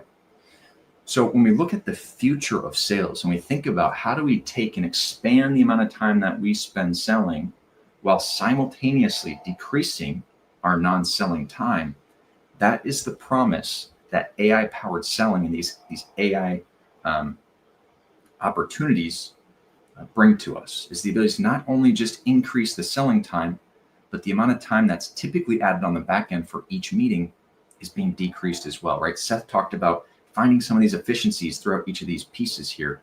And I think it's very possible, and I've seen it done. So I know that you can do it too.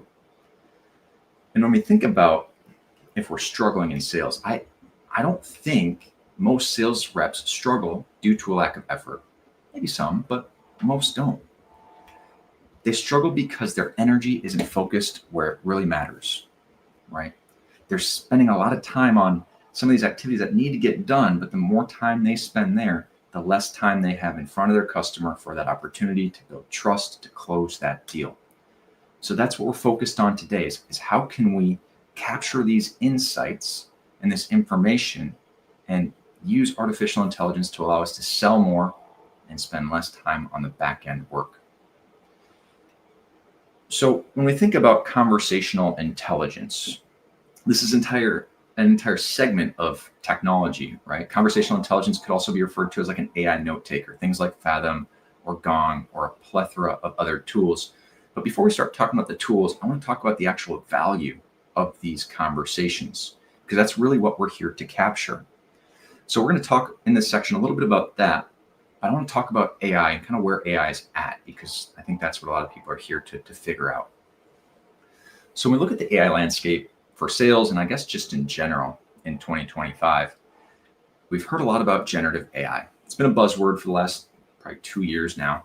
These are tools like ChatGPT, Gemini, Microsoft Copilot, Claude, Perplexity, you name it. There's plenty of them out there now, but this is AI that's generating something. That can be useful in some ways, but I don't believe generative AI is actually the most useful way for us to use AI in sales. Before I get to that, I'll keep going, but I'll come back to that in a second. We're also seeing embedded AI, right? So embedded AI, think about HubSpot Breeze or Salesforce Einstein or Microsoft Copilot. These are the AI tools, copilots, assistants, whatever they're called, to increase your workflow or your efficiency while you're using that software or that technology. So it might help you write that email. It might summarize the Excel doc. Whatever it is that you're doing, it's embedded right into that technology to help you do it more efficiently. Now, we may have heard a little bit about this if we're paying attention to AI, but if you haven't heard about it yet, you're going to hear about it very soon. And it's a concept called agentic AI. And AI agents are that next step or that next turn for us as we look at where technology is going. And this is artificial intelligence that's acting on behalf of the user, right, in an autonomous fashion. So if we compare it with something like generative AI, right, you go into ChatGPT, you might be able to say, what are the top 5 restaurants in my city based on the reviews? And it will pull up some answers, and you pick which one, then you call them, then you make a reservation. Agentic AI takes it to that next step, and it says, can you find the top 3 restaurants in my city? Can you find any that have a reservation at 7 p.m.? And can you book a reservation for 3 people? And agentic AI goes out, performs that action, and comes back and says, hey, here's your confirmation. Right. So when we think about the movies that we've seen, or robots or things like that are folding our clothes or doing the dishes or whatever it might be to take that burden off of us, these are the agents that we're thinking about. And we're seeing them being applied in real time in sales already today. And that's only going to increase as time moves on. Now, when I said generative AI may not be the most useful kind of AI for us to use, the reason I say that is because it's generating things, right? And our value as a sales rep is not based on all the information they share or that we share with our clients. Marketers love generative AI because it helps create content, create videos, things like that. That's great. But as a seller, that's not really what we're here to do. And Dave said this earlier. This is one of my favorite Sandler rules. Our value as a sales rep is in the information that we gather, not the information that we share. So our job is to gather these details, these insights from these conversations. But that can be easier said than done. So let's look at a sales cycle, for example. And what you see here is my animation of how I envision it. So you have all these blue dots across this process, and those are your calls, your emails, your meetings, the conversations that are taking place with that point of contact, with that company about that deal. And then a lot of us will have different stages that we walk our deals through, different gates. Some of us, we might just have a one-call close. Well, guess what? It's a little bit easier in your world, but you still have multiple types of conversations, whether that's calls, emails, and meetings. Others, we have a one-year sales process. So the amount of emails and conversations that happen by the time we start and the time we finish is too many to remember. The problem with this is our goal as a sales rep is to take all of these conversations and these messy sales interactions, and we have to put these in our brain and sort the contacts, the conversations, the next steps, all the things that we're doing, right? Now, over the last 10 or 20 years, we've gotten to use technology to help us do this, to back up our brain or theoretically create a second brain. But where this started beyond the Rolodex is people start using their contacts on their phone, right? You just put the contact in the notes, you put the spouse's name, how many kids they have, any important details, so that when you have a conversation next, you have that second brain or that contact profile to fall back to. The next step was CRM, right? Or sales technology databases that are capturing all these conversations, or at the very least, capturing the contacts and the people that we're talking to. And that's helped tremendously as we look at how sales reps are using technology to capture these conversations, remember these insights, and use them to help us win more opportunities. But today, what we're looking at is the opportunity to now power this second brain, or this CRM that we've built, or database, or whatever it is that you have, with artificial intelligence.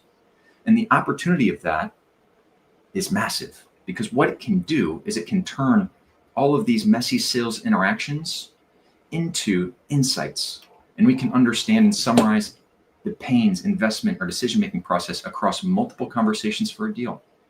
We can look at specific contacts or companies and figure out what are the next steps or the clear future commitments that we've made based on the last conversation that we had.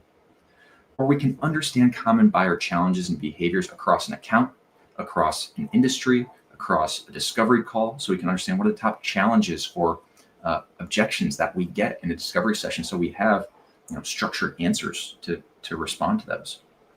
And what we're doing here effectively by building this second brain and powering it with AI is we're taking these unstructured conversations and we're turning it into structured insights. And the reason that's so important is because we'll get clear sales signals that can help us drive deals forward. So how do we do this? Because I just said these calls and conversations are coming in across different channels: email, phone calls, meetings. And in order for us to use these AI agents that I was talking about a second ago, we need to be able to train this second brain to be as knowledgeable as possible about our deals, about our accounts, about the conversations that we're having. So how do we go about doing that? And the reason this is so critical is, think about it. If your CRM for your deal has the amount of the deal, maybe you put a note in there that says, called on 10:15, had good convo, we'll talk next week. And maybe one more note. What's your agent supposed to do with that information? It's not going to know what's happening or what it should do as a follow-up step or what should happen next. And the importance of this is critical, because every conversation that you have today could be context that your AI agents will use tomorrow.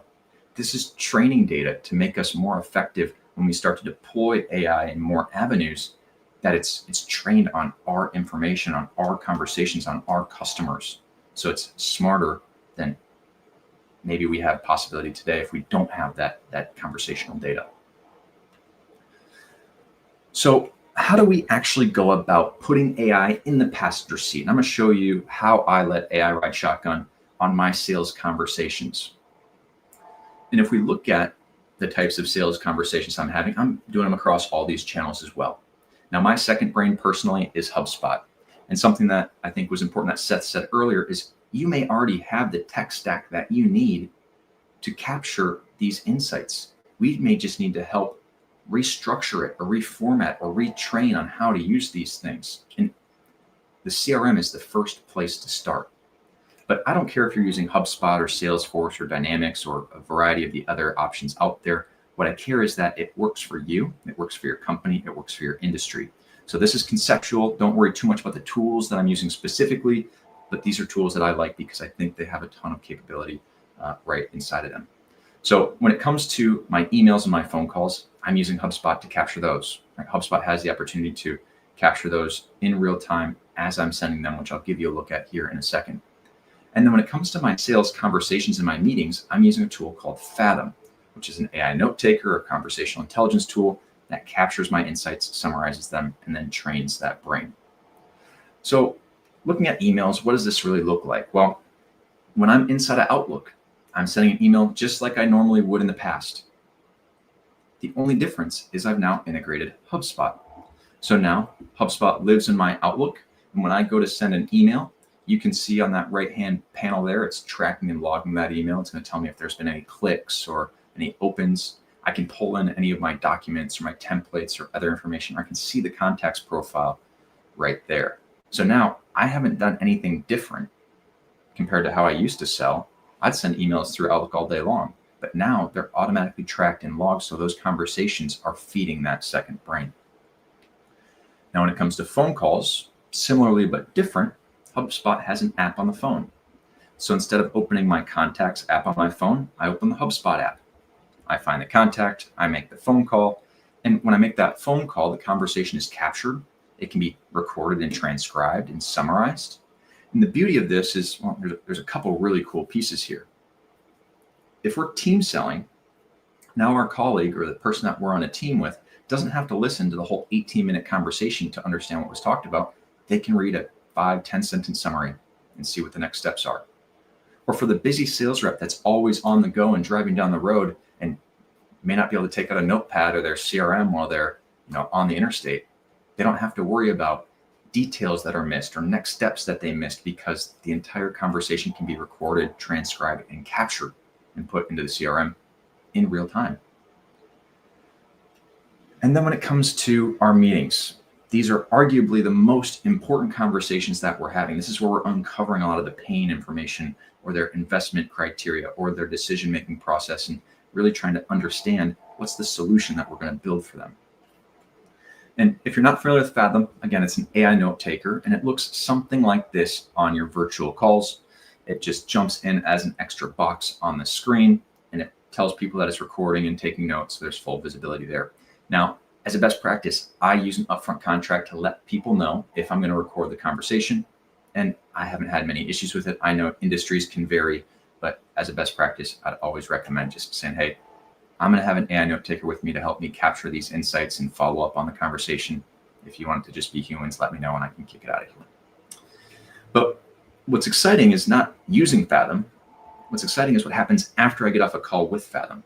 Because when I'm done with that call or that conversation, the screen and the insights that I see are extremely useful as I go to set that next meeting, as I go to continue the sales conversation, as I go to refer back to the last meeting. In past conversations or past webinars or virtual events, I've walked through everything on this screen, and I'm not here to do that today. What I really want to focus on is this Sandler summary. So we've partnered with Fathom to build a Sandler summary for all premium users, which means you can summarize your call with bonding and rapport details, with the upfront contract details, with the pain information, and all the details that we like to capture here at Sandler. Now, the reason why that's important is because, like I mentioned earlier, Fathom's training my second brain. So inside of HubSpot, it lives right there. I can access any of that, and so can HubSpot. But more importantly, it's not just updating my notes. It's actually filling in properties on my deal. So let's say I had 5 calls with this contact or this prospect, and they've mentioned surface pains across all these calls. It's summarizing all of those surface pains and updating my CRM, again, in real time. And you can see down there at the bottom, it says automatically generated by Fathom. I didn't have to update this. It did it for me. So what's happened here? Well, I don't take notes anymore. Well, I take some notes, the chicken scratch I used to do, but I missed a lot of things when I used to take notes. And now I just capture some of the key insights that I really need. But I don't worry if I miss something because I know it's in my CRM. But the importance of this is now when I send a follow-up email, I'm using AI to help me send that follow-up email. When I schedule the next conversation, I'm using AI to help me remember when that next conversation needs to be. When I'm updating my CRM or updating my sales leadership, I'm using AI to help me build those reports. And it's not only happening faster, but the quality of the things that I'm doing is increasing because I have the data to do it. Now, when we look at how this all comes together, HubSpot and many other CRMs in the near future have the ability to summarize this entire deal record. So when I have every conversation feeding that brain, it knows exactly what's happened and exactly what should happen next. Now, for sales leaders, you can also get deal scores. And of course, reps will find a ton of value in this as well. But imagine yourself as a sales leader with hundreds of deals across your multiple reps. What if you had these insights on every single opportunity? What if you had these conversations to understand where things are at? How much more impactful could your coaching be when you don't need to run a deal update in your one-on-one because you've got the deal update information there? And then for sales reps, when we think about the future of selling and we think about these AI agents that are going to help us do company research, right? So don't stop doing company research. It's important. But what if we could do company research more efficiently and more effectively with the help of AI? Or don't stop prospecting, but what if we could use a prospecting agent to help us do it faster, to personalize things more quickly and take some of that burden off our plate so again, we can spend more time selling. And this is how I'm using generative AI to summarize my opportunities. I'm using embedded AI to score my deals. And I'm using agentic AI to help me prospect, to help me do customer research, to help me identify cross-sell and upsell opportunities. So again, I can focus on the most important thing for me, selling. And the whole time, AI is riding shotgun with me, helping categorize this information, feeding me the insights I need so I can stay focused on driving. And I've said this before and I'll say it again. I don't think sales reps hate their CRM. I just think they hate updating it. So what if they didn't have to? I don't anymore. But beyond that, what if their CRM actually helped them sell? What if it could actually take some of the burden off of them and make their lives as sales reps more enjoyable? That's the promise that we're looking at today. All right, the next turn. Where do we go from here? What's the next step for us to make? Well, something that I think is important to call out is right now, we're seeing something incredible before our eyes. And for the first time ever, we have the ability to 2x our output with the same level of input. Think about that, right? So the same amount of hours worked, the same amount of sales team members, and the potential to increase the amount of selling time with that same amount of resources. And we've never seen something like this before, especially in the world of sales. So when it comes to where you should go next, when we talk about sales technology, or really any technology, most folks implement it in a crawl, walk, run type of situation or dynamic. So I'll leave a couple things for you to think about depending on where you're at. If you're starting to crawl, the way I see that happening is you're implementing an effective sales process. And if you're here at the Sandler Sales Booster, chances are you probably know someone that can help you with some sales process. And then once you have that effective sales process, you want to build a CRM or a database, or at least have somewhere you can capture these insights. And the reason why I start here is, I've said this in the past, if you don't have a good sales process, if you have a sales process that's just delivering bad results, if you use AI alongside it, all you're doing is getting bad results faster. It's now an efficient but ineffective system. So make it effective first, and then use AI to make it efficient. Build the CRM, and then when we start to walk, this is when we start to look at these conversational intelligence tools, or these AI note takers. Maybe we're trying a couple things out, and the step after you try it out and find one that makes sense is connect it to your CRM. Start to feed that second brain, start to train that second brain so that when the time comes for AI agents or whatever is around the corner, you have all the data and context that you need to power those tools. And then for those who are ready to run, they're using AI to summarize and score their deals, or they're already deploying AI agents from their CRM. And this is happening today. Now, not a lot of companies are at this point. If anything, I'd say it's a percentage that I could count on one hand. But at the end of the day, I think every opportunity has the potential to get to this point. It's not like this is just reserved for enterprise level clients that are spending millions of dollars on technology, and vice versa. It's not just for solopreneurs or small businesses that have one-person teams. The opportunity exists for everyone that has a sales team or a product to sell. So thinking about all of this, I know some people are like, oh man, I got a lot to learn. It's okay. A lot of this stuff is a little bit in the future, but when we think about ourselves as sales reps or even as sales leaders, we need to think about what's the most important skill for us to have right now in the way that the world is working. In the past, the last 4 or 5 years, it's been things like resilience or grit, our ability to get back up after being knocked down. But today, the data shows a different story. The number one skill for a seller to have in 2025 is a skill called learning agility. Our ability to learn, adopt, adapt new strategies, new sales processes, new techniques, new technology. Our ability to increase our learning agility increases our chances at being successful in sales, because we know sales is changing. Everything's changing a little bit, and sales is not unique. So if you're a sales rep, your ability to learn and expand what you're able to do is critical in 2025. And if you're a sales leader, you need to look for this skill when you're doing hiring or when you're working with your current team. And how do you expand and reward this skill across your sales team? So with that, if you've got some value out of this, just know that in the spring for the March summit, the in-person summit, I'll be expanding on this topic and talking about how do you actually build that second brain. It's hard to get it all in 30 minutes, but hopefully if you got some value from this session, I'll see you in the spring at the in-person summit. Thank you. Thank you so much, Jordan. Personally, I love a crawl, walk, run approach just because it feels a lot more possible and manageable and something that I can work towards as we go towards the end of this year and kick off 2026. So you highlighted it. Of course, we want to make sure you guys are at the Sandler Summit in person in 2026. Jordan will be talking more about this and putting some of it into practice. So thank you so much again, Jordan, for being with us today. We super appreciate it.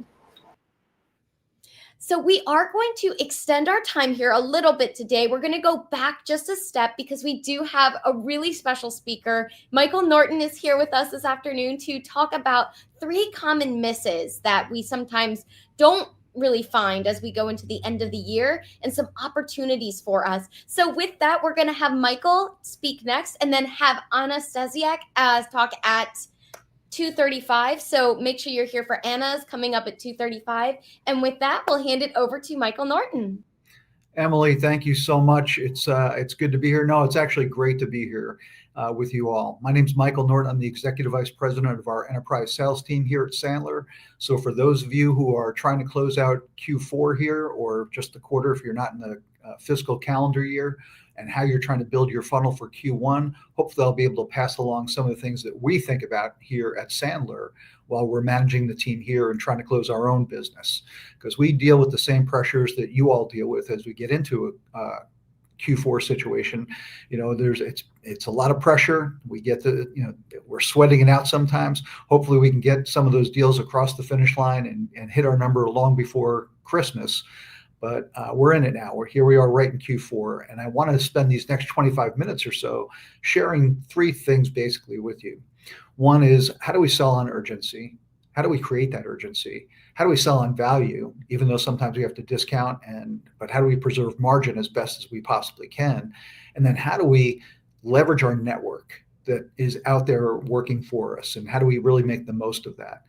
For those of you who are familiar with Sandler, you're here because of your Sandler trainer, you're here because you're an enterprise client. You know we talk a lot about behavior, attitude, and technique, the Sandler success triangle. Well, basically what I'm going to share with you here today falls into the attitude bucket. As we're creating urgency, as we're selling value, and as we're leveraging our network, I just want to have you think about the mindset for each one of those. And to get started, I want to share just a little story with you first. The story is called Acres of Diamonds, and I heard this a long time ago, and many of you probably are familiar with the story as well. And the story goes like this. There was a farmer down in Africa, owned a farm, a ranch. He was doing unbelievably well. And then all of a sudden, the diamond craze came to Africa. People were out looking for diamond mines and veins of diamonds. And this farmer, this rancher, decided he was going to go in pursuit of trying to find his own diamond mine. So he took his ranch hands and all the people who worked for him, all the equipment he can get, and he went out trying to find diamonds. He would have to come back, get more equipment, get more people. He wound up mortgaging his house, his ranch, to get more money to fund his diamond exploration. Sadly, he never found any diamonds, and he was forced to sell his property. He sold his ranch off. Well, one day while the new owners were exploring their land and walking around their property, they crossed over a little footbridge that went over a stream. And as they were crossing over the stream, the light just happened to be exactly right, and they saw something shiny in the stream on their property. They went down, and there it was, a diamond, and not just one diamond. It was a whole vein of diamonds, acres of diamonds. So our farmer who went out looking for his riches and his diamonds, they were right in front of him all the time. And that's the first attitude piece I want to plant in your mind today, is that to close out Q4 and build Q1 as best as you possibly can, you already have everything you need right in front of you. And let's talk through that a little bit. So again, selling with urgency, selling on value, not on price, and selling through your network. A lot of times at this time of the year, or really at the end of any quarter, but really at the end of the year, we see a lot of this. And people use this technique. I'm sure you're very familiar with it. You might be using it yourself. And it's called the impending event close. Now, if this is working for you, I would never tell you to stop doing something that's working for you. What does an impending event close sound like? It could sound like, hey, I can only honor this price through the end of the month or the end of the quarter. Or we're going to have a price increase come 2026. If you don't order now, if you don't sign the agreement today, I may not have the product in stock, or I may not have the consultants available to you to be able to service your account. Things like that we hope would create some urgency to have our prospects and customers buy from us. But I will tell you that sometimes it's overused. If you're only relying on that impending event close, now if it's working and you are true to your word that the price is going to go up, or you won't have the stock, and you can only hold price for so long. But what have we really done? We've conditioned the market that says, okay, the deadline passed. We're now into January, and we're still honoring the price that we told them we wouldn't honor, right? So they became very comfortable. That's why most of us do most of our business in Q4, right? Because we've conditioned our customers to wait till the end of the year because they're going to get the best deal, and then we try to pull this impending event close on them. Now, I will share one tactic that I'd love for you to take away from this talk.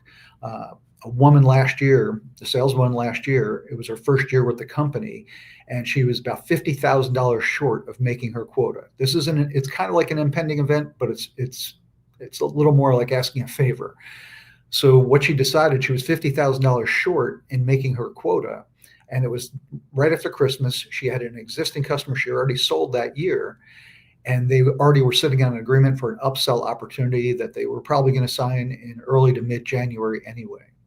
So she was bold enough to go and call her champion, her person at the company, we'll use that word. It was who her number one person was inside the company, and was just honest with her and said, hey, look, this is my first year with the company. I'm $50,000 short of making my number. We're sitting on a deal for about $100,000. I know we're going to do it anyway. Is there any chance you can get that signed this year? It would really help me out. I want to make my mark here. She wasn't doing it for the commission. She wasn't doing it for the money. She wanted to really make her mark and make her number in her first year. And don't you know her champion did it? She did it for her. Wouldn't you? If you're in a position to help somebody, wouldn't you help them? So if you find yourself in a position where all you have to be is bold enough to ask, go ahead and ask. So if we take these same things, selling with urgency, value, and selling through our network, I want to change it from the impending event to conviction. And what do I mean by conviction? Conviction has three parts. It's conviction in yourself, your knowledge, your reliability, everything you know about the industry, what you bring to the opportunity. Convicted, that's that self-confidence. Again, attitude. Conviction in your products, services, or solutions that you're selling, and that they're the right product, service, solutions for your client. And conviction in your company that they're going to stand behind you and your products and services. When you have all three levels of conviction, you can go toe-to-toe with any buyer, any competitor. And just remember conviction. Fortune favors the bold. Fortune favors the bold. So let's be convicted as we're trying to close out this year and build our funnel for 2026. Now, I want to say it this way. There's an absolute truth in selling. Whether you're a sales leader, salesperson, you're going to know this to be an absolute truth. The fact is that timid salespeople have skinny kids, right? You can find a little humor in that, but the truth is timidity has no place in sales. Fortune does favor the bold, especially when we're trying to close out our year, make our number, build our funnel for next year. Timidity has no place in the sales world. We've got to be convicted about what we're doing. So how do we sell with urgency? The first thing we have to ask ourselves is, whose urgency is it anyway? We, as sellers, we need the conviction about why it's urgent. And it cannot be because we need the commission check. We all know what that sounds like, that desperation, that commission breath. We want to stay away from that. But we need conviction about why. We, again, if you are a Sandler student, you're working with one of our Sandler trainers, or you're in our enterprise team, we don't teach convincing. We're not about convincing. We're about helping people become self-aware that they need the product or the solution. So there's a difference between convincing and being convicted. So we have to be convicted because our prospect needs to own that conviction too, that it is urgent, that they need it now, not later. And when we're talking about urgency, we have to remember that other sales truth, that time kills deals. Time kills all deals. So we have to create that urgency. But what happens is, as we're creating that urgency, we think we're creating the urgency, or if we're not creating urgency, it comes off as this is a nice to have. And I don't know about any of you who are out there selling right now. If you're selling nice to haves, that this would be cool if we can get it, but if it's not a have to have, this is where we have to stay away from the language around nice to have, even in our own, in our heads, that head trash, that this is just a nice to have. We have to be convicted that it's a have to have. And when we're talking about conviction, we're talking about the fact that we have trust-based relationships with our buyers or our prospects. We've built that trust. We've earned that trust enough to be able to put an agreement in front of them, or a proposal, or a quote.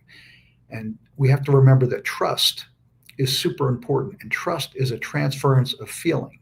That's all that is, that your prospect, your customer can trust you because you're so convicted about this opportunity to get these products or services in front of them now, and they trust you. That trust will go a long way.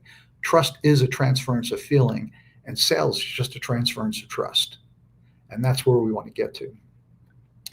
So winning in the qualification step. Those of you who are familiar with Sandler, you know our Sandler selling system. But what I want you to think about when you look at this flywheel and our 7 steps, in the middle it says the Sandler selling system. But this is really your company's selling system powered by Sandler, or John's selling system powered by Sandler, Mary's selling system. You have to own the selling system. This is just, Sandler's just the vehicle. But when you truly adopt the system and follow the system and stay in the system, you're more than likely going to be able to sell with urgency and sell on value when you're not. And so I just want to focus on the dark blue though, because that's really the hallmark here of Sandler. So when we think about the qualifying step, and we start with pain, it's really, and it could be pain or gain, as we all know. When we're selling with urgency, we have to do a really good job here. Qualify hard, close easy. And it starts with the pain or the gain. What is the problem, or what's the opportunity? What's the reason for it? And what's the overall impact? I'm going to talk about that in just a second. But we also, at this time of year in Q4, we all know this to be true. Budgets are hard. People are building their budgets. They're so focused on the budget that they're setting for next year. Sometimes they've already spent their entire budget as they get into Q4, and they have to go find additional budget that wasn't planned for. So how do we help them find access to funding? And then lastly, whether we're selling here in Q4 or filling our funnel for Q1, we can't understate how important it is to know what's going to happen all along the way. Who are all the influencers, decision makers, champions, detractors who can get in the way of making us making that sale and getting this deal done? So let's unpack it just a little bit. And this is where I said the impact.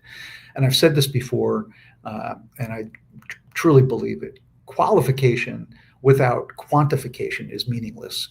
The secret to sales success and really getting good at qualifying is quantification. Having quantifiable pain in the present, or quantifiable pain in the future, quantifiable gain in the present, or quantifiable gain in the future. We have to do the numbers with them, not for them. You know this statement, you probably heard it before. People don't argue with their own data. If we just tell them what the data is or what the outcome might be, and they don't do the math for themselves, it's a much harder climb. So what would that sound like in our world, in Sandler?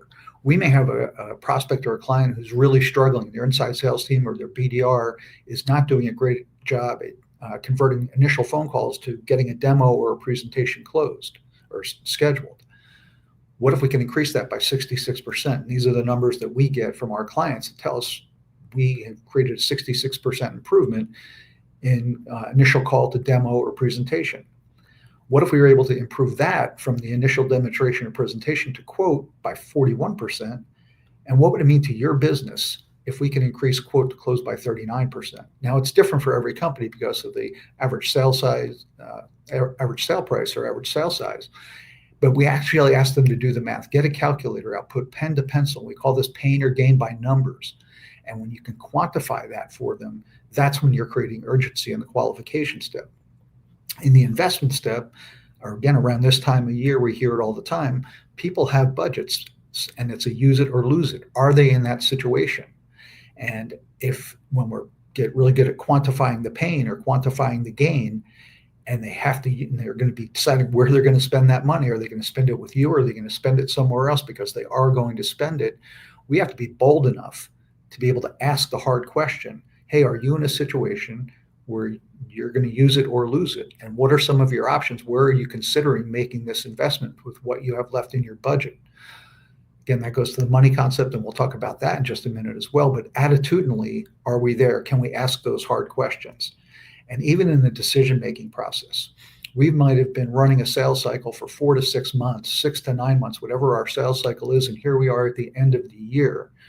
And we've gotten a lot of verbals. It looks like we're feeling good about the opportunity, but it's just not moving. It's not crossing the finish line. Again, being able to ask the hard question to our who, which is really huge, the person who is our champion, is what's in the way? How many of you make it a regular practice when you are at the end and it's not happening? Do you have the courage, the conviction to say, look, we've been down this journey for a long time together. Can I just ask you a hard question? And whenever you ask somebody if you can ask a hard question, they're always going to say yes, because they want to know what the hard question is. Can I ask you a hard question? What's getting in the way? What are the obstacles that we still have to clear before we can make this deal happen? So here's a question we get all the time. We want to sell on value, not on price. So is it ever okay to discount? Does Sandler ever teach discounting?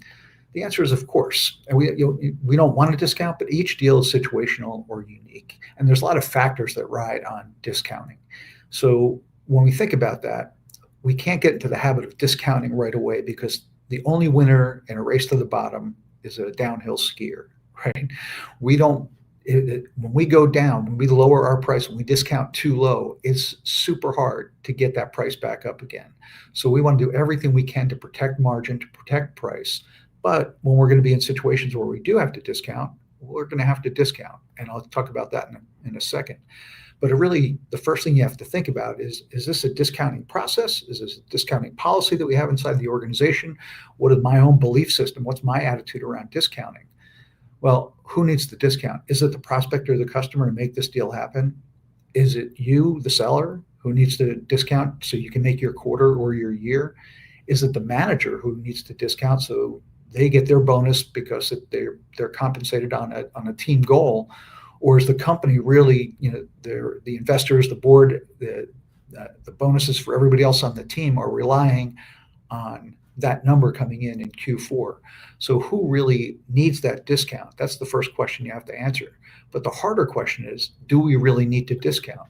And this is one of those business decisions that has to get made, because how many times we're trying to force those deals into Q4, and if we don't have good funnel discipline, good pipeline discipline, that we know our Q1 is going to be full and robust and give us lots of opportunities, we have to ask ourselves, hey, we're going to get this deal anyway.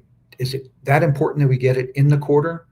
And by how much are we willing to discount to make that happen? Or we know we're going to get the deal, whether it's next month or next quarter, and we want to preserve as much margin as we possibly can. So it really comes down to what's more important. Is it the right solution for the client, or is it the right deal at the right price with the right margin? That's what we have to consider. Here's one when it comes to the discounting dilemma, responding versus reacting. And when we think about responding, just when you think about the two words, respond and react, respond always sounds better. When we respond to something, we're usually doing the right thing. We've thought it through. There's lots of rationale behind it. Sometimes when we react, we either underreact and don't do enough, or we overreact. So let's just unpack that for a minute. Responding favorably to the real issues. If I'm really considering a discount, what are the real issues that are driving this? Is it a competitive bid? Is my prospect telling me, look, XYZ company, your competitor is already here at this price. Can you match that price? Or they've come and told you, look, I have a finite number and I can't get a penny more. So I have an actual budget that I have to live within. Those are responding. So when we think about how we're going to discount, we're going to be responding to the real issues that are going on. But as I said, most salespeople just never respond, or just never react. They either underreact and don't discount enough, they taking for granted that they're going to win the opportunity, or they jump in right away and they go as low as they possibly can go to try to secure the business. What we want to do is leverage our trust-based relationships. We teach here at Sandler have an adult-to-adult truth-based conversation to understand what are the real issues. Is it competitive? Is there an actual budget? And not only asking the right questions along the way, but we have to be able to ask those hard questions. And in Q4, there's no room not to ask the hard questions if you're trying to close out your year. So get really comfortable with just asking people, can I ask you a hard question? And get right down to it. Where do you need to be to win this opportunity? And again, selling on value. So we hear this all the time, and we hear people say it. Hey, my sellers are just they sell on price. They don't sell on value. Well, is that easier said than done? Why? Why is that easier said than done? Well, I think three things. I think there is a lack of conviction. We'll talk about that. People feel like they're just selling a commodity, that there is no value, or they just have a poor money concept. And when we think of that, it's lack of conviction, lack of belief in their differentiators, or they just don't believe this is the right time for that product or solution. They're just not convicted about it.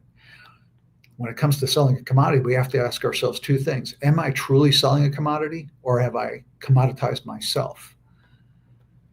And then are we uncomfortable asking for money either here in Q4 because we don't have any more budget or money left and we're even struggling, or we struggle with money concept throughout the entire year? And if that's you, if you really do struggle with money concept, again, your Sandler trainers are super equipped to help you get past that head trash and past that money concept. So let me share a real case study with you. So we do a lot of work in construction materials in all industries, but I'm going to use this particular example for you. Concrete, cement, precast, concrete pipe, aggregates. If you talk to most people in the industry, they're going to tell you they can buy the same thing from the guys down the street. There's really no differentiator. It comes down to pennies or per linear foot, or a couple dollars per ton or per yard. Well, if we worked with one of the bigger clients in that industry that we worked with, they did the right thing, and they had their sales leaders come through the training first. And they talked about this, and they talked about hearing this from their sellers. And we tasked the leaders with saying, okay, if you were selling today and you were selling your product and you were going to differentiate it, in this breakout session, let's come up with all the things that separate you from your competitor. And if you haven't done this for yourself in your organization, truly looking at what differentiates you from the pack, I highly suggest that you do that. What they came back with was their quality was tested over and over again to be superior than the competitors. They always had on-time delivery, which in that business is huge. So you don't have people waiting around on job sites and paying those people not doing anything. It mitigated risk. It increased their profitability. They had the #1 safety record in the industry. They took a true partner approach, trusted advisor approach, superior project management, and the knowledge of their salespeople, the knowledge of the people on their team, their subject matter experts, was far superior. And that's you. Don't ever underestimate the power that you bring and the differentiation that you bring as a seller. And what was the outcome here? I was at a conference when they stood up and they talked about winning $1 billion award. They won $1 billion bid, and they talked about how really being convicted on their differentiators being the difference. What does that look like in the technology world? Same thing. They can buy the same thing from another tech company, no differentiation or competitive advantage. Well, talking to one of a super top performer in the industry who made President's Club every year, she was just convicted completely on their product. Their technology was easy to use, easy to customize, and fast to deploy. And she believed in that wholeheartedly, and she was convicted about that. So when she was up in a competitive situation, she relied on that and demonstrating with conviction why it was easy to use, how easy it was to customize, and how quickly they could deploy it. Which in technology, we all know are 3 critical factors. Hey, it would be nice here in the fourth quarter if we got a bluebird, right? If we had we all get bluebirds from time to time. There's nothing like it when they just fly right into our house. We love when bluebirds are happening. But let's talk about when they're not happening and what we need to do. We need to really sell through our network. And I'm going to share with you in just a second here. You already know everybody you need to know in order to be successful. You want to know the difference between your sales cycle time and your closing cycle time and why those people in your network are super important, because this will help you with Q4 and Q1. Again, say your sales cycle is 4 to 6 months. Your closing cycle is usually then 4 to 6 weeks. Even if your sales cycle is 9 to 12 months, your closing cycles, those last 4 to 6 weeks are critical. And your who here, the person that you're champion, the person who's brought you in, your ultimate decision maker, the buying committee that you've built relationships with, they are huge in these last 4 to 6 weeks. So selling through your network, and then getting ready to wrap this up. This is you, right? What I want you to focus on is who are the 3 people in the prospect or the company that you're working with and trying to sell that you need to know? Who are the 3 people in your industry who sell non-competing products, they're an adjacent industry, but still calling on the same customers that you're calling on, or in the region? Who are the biggest influencers and people you need to know in your business? Who are the top 3? And that's critical because those 3 people will have their top 3 people in the company, the industry, or the region. Now you've went from 1 to 12, and we know how this works, right? Then it becomes exponential. They're all going to have 3 people in their networks. Now you're at 27. We just played it out. You go to 81 and even more. There's a book called The Power of Who by Bob Bodine. Highly recommended. If you haven't read this book, this goes through this in detail. But Bob will tell you that these first 12, the 3 that you really want to know, and then your next 9, those are they become your inner circle. They will help you get deals pushed across the finish line. They'll know the right people. They'll help open doors to create new opportunities. And then as you go higher, these next 27 are your who friends, because after that, you've got allies and advocates and just acquaintances. And as my good friend David Knorr says, we all look at our LinkedIn and maybe we've got 500, we've got 1,000, we've got 5,000, we've got 10,000, 30,000 connections in our LinkedIn, but we can't possibly be that close to all of those people. David Knorr will tell you your top 100. Bob Bodine will tell you your top 40. You and 39 other people are everybody you need to know to get the job done. These are what we call, this is a less is more approach, but this is what we call your acres of diamonds, where we started this conversation. You already have everything you need to know. You have all the people you need to know, selling with urgency, selling with value to close out this year strong and start Q1 even stronger. Again, my name is Michael Norton. My email is right there. If you got any questions about anything I said today, as everybody else has shared, we hope to see you at the summit in March. It's going to be a great event in Fort Lauderdale, Florida. And just remember this: talent without effort breeds mediocrity. Don't be mediocre. Thank you so much, Michael. And I believe you'll be there at Summit, hopefully in 2026 as well. So to talk more about this topic, if you have any questions for Michael, he is one of the best. I work personally with him. So not only is he inspiring, but he's extremely motivating. He knows his stuff, and he is a great mentor. So if you guys have any questions, don't hesitate to reach out to Michael.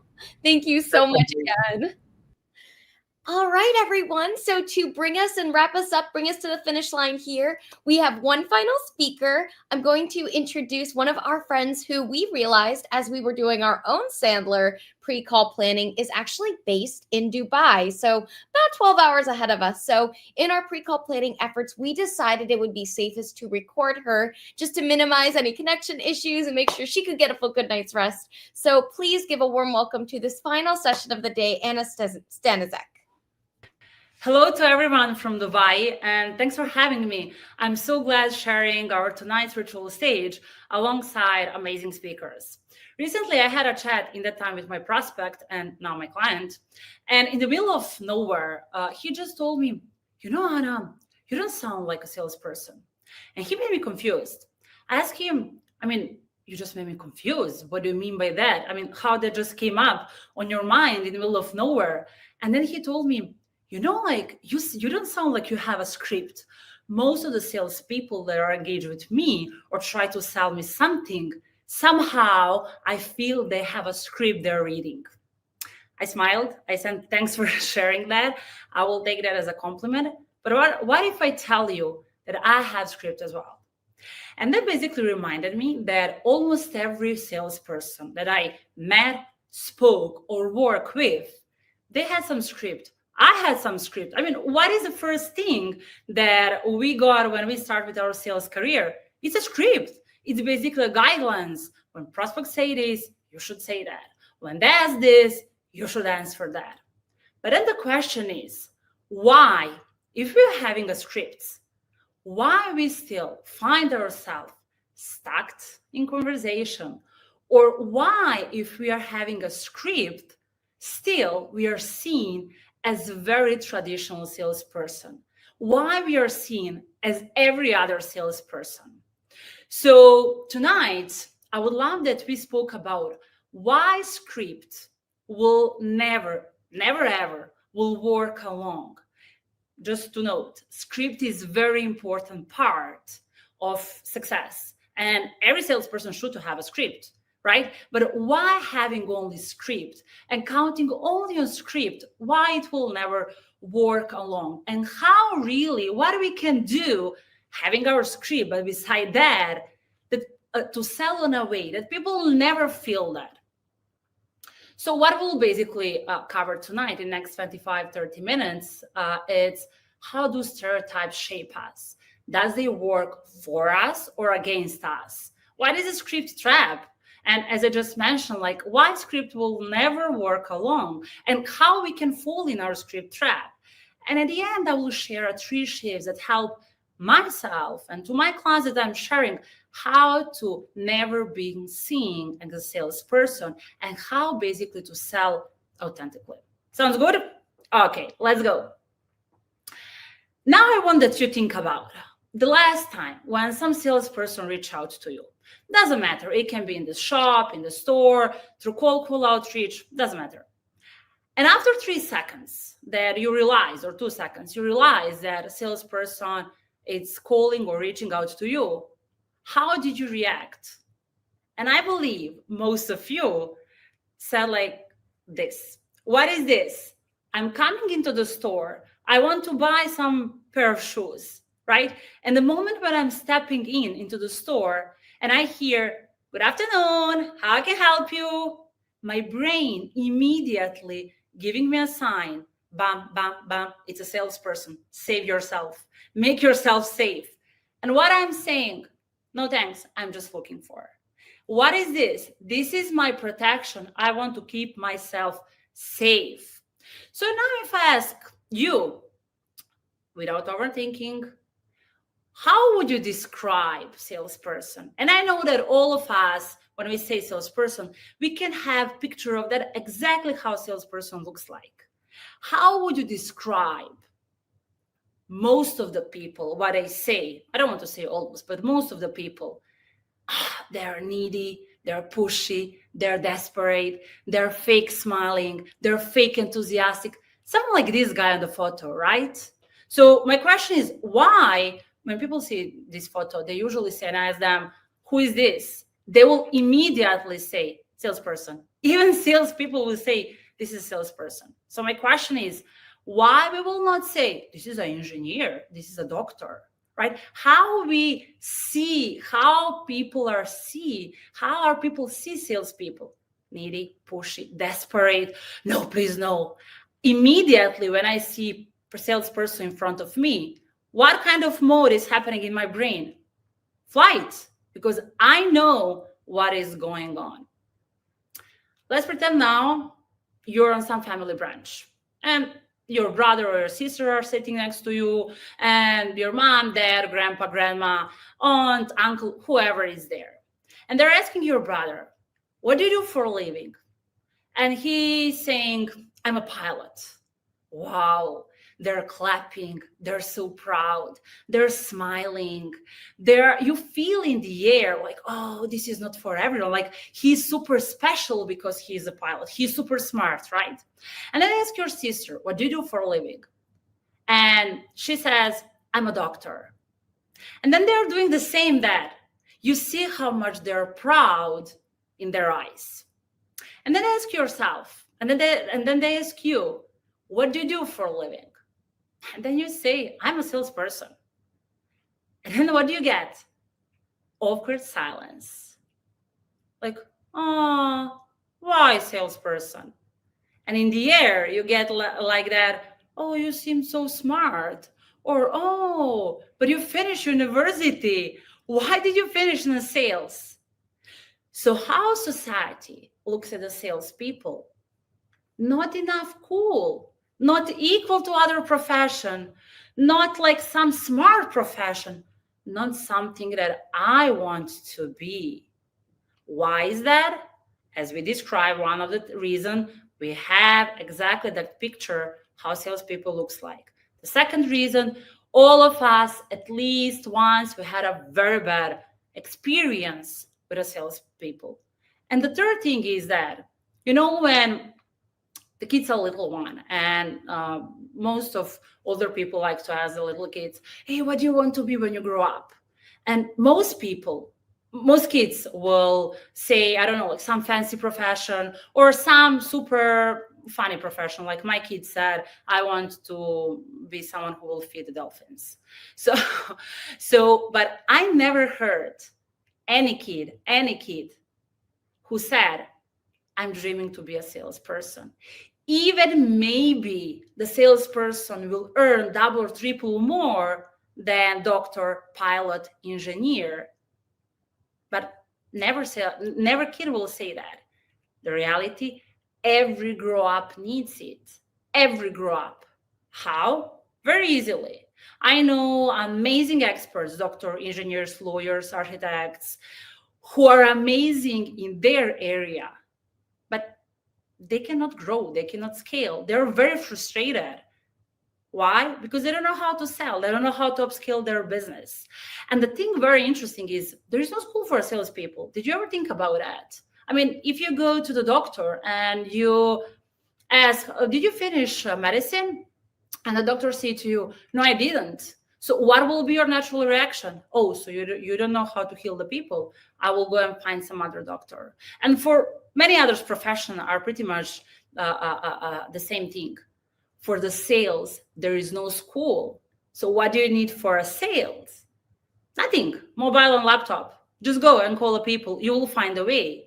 So the thing is that if we don't acquire the right skills, we cannot expect that we be seen equal to other professions. One of the, I believe, biggest sales myth is that salespeople are born. I believe each of you heard this at least once. And usually that's said for someone who is friendly, outgoing, extrovert, communicative, but that's not true. That's really not true. Why? This is one of the biggest sales truths. Salespeople are first founded, and then they're coached and trained, and then they're made. The reason for that is no one gets advanced communication questioning skills, advanced tonality skills, advanced understanding human behavior skills in the mother womb. No one is born with that. The very good thing is that everyone who decides to be that, it's possible. It's really possible. Okay, and now when we understood how people see us, how we are seen as a salespersons, right? And immediately, how I'm triggering up people, prospects, how I'm triggering them. If I say anything that will immediately give them a sign, this is a salesperson, it can be my tonality, it can be my way how I'm speaking, it can be the way how I'm doing, it can be the way how I'm answering, whatever every traditional sales person is doing, I will be seen as them.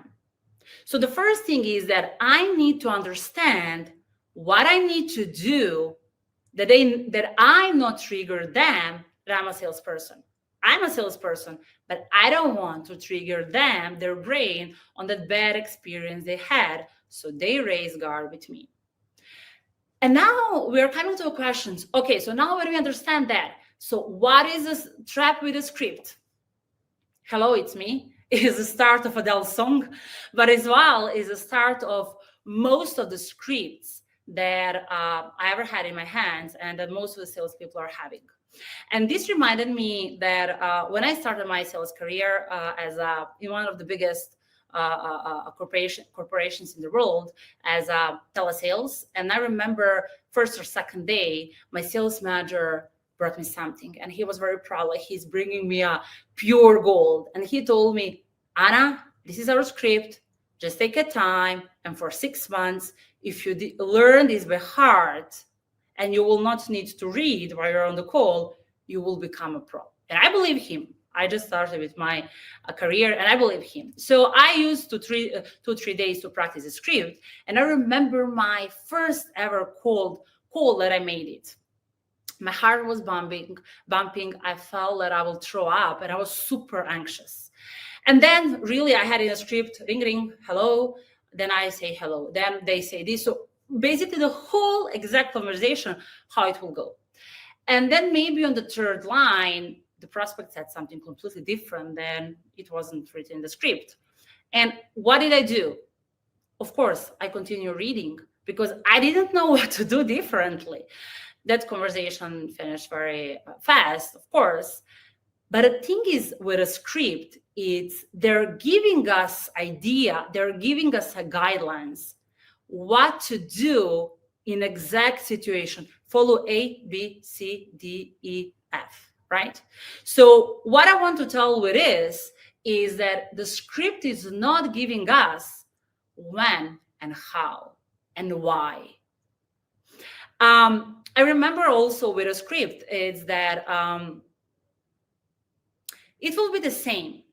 If I tell you, okay, here is the guidelines, I want that you drive airplane, right? Here is exact guidelines. And there is do this, do that, do that. And then I believe, even if you read that script 1, 2, 3, 5, 10 times, will you be able really to drive the airplane from A to B country? I believe no. I believe no. The reason for that, no one showed you exactly how and why. And what to do is some situations that are not described in the script.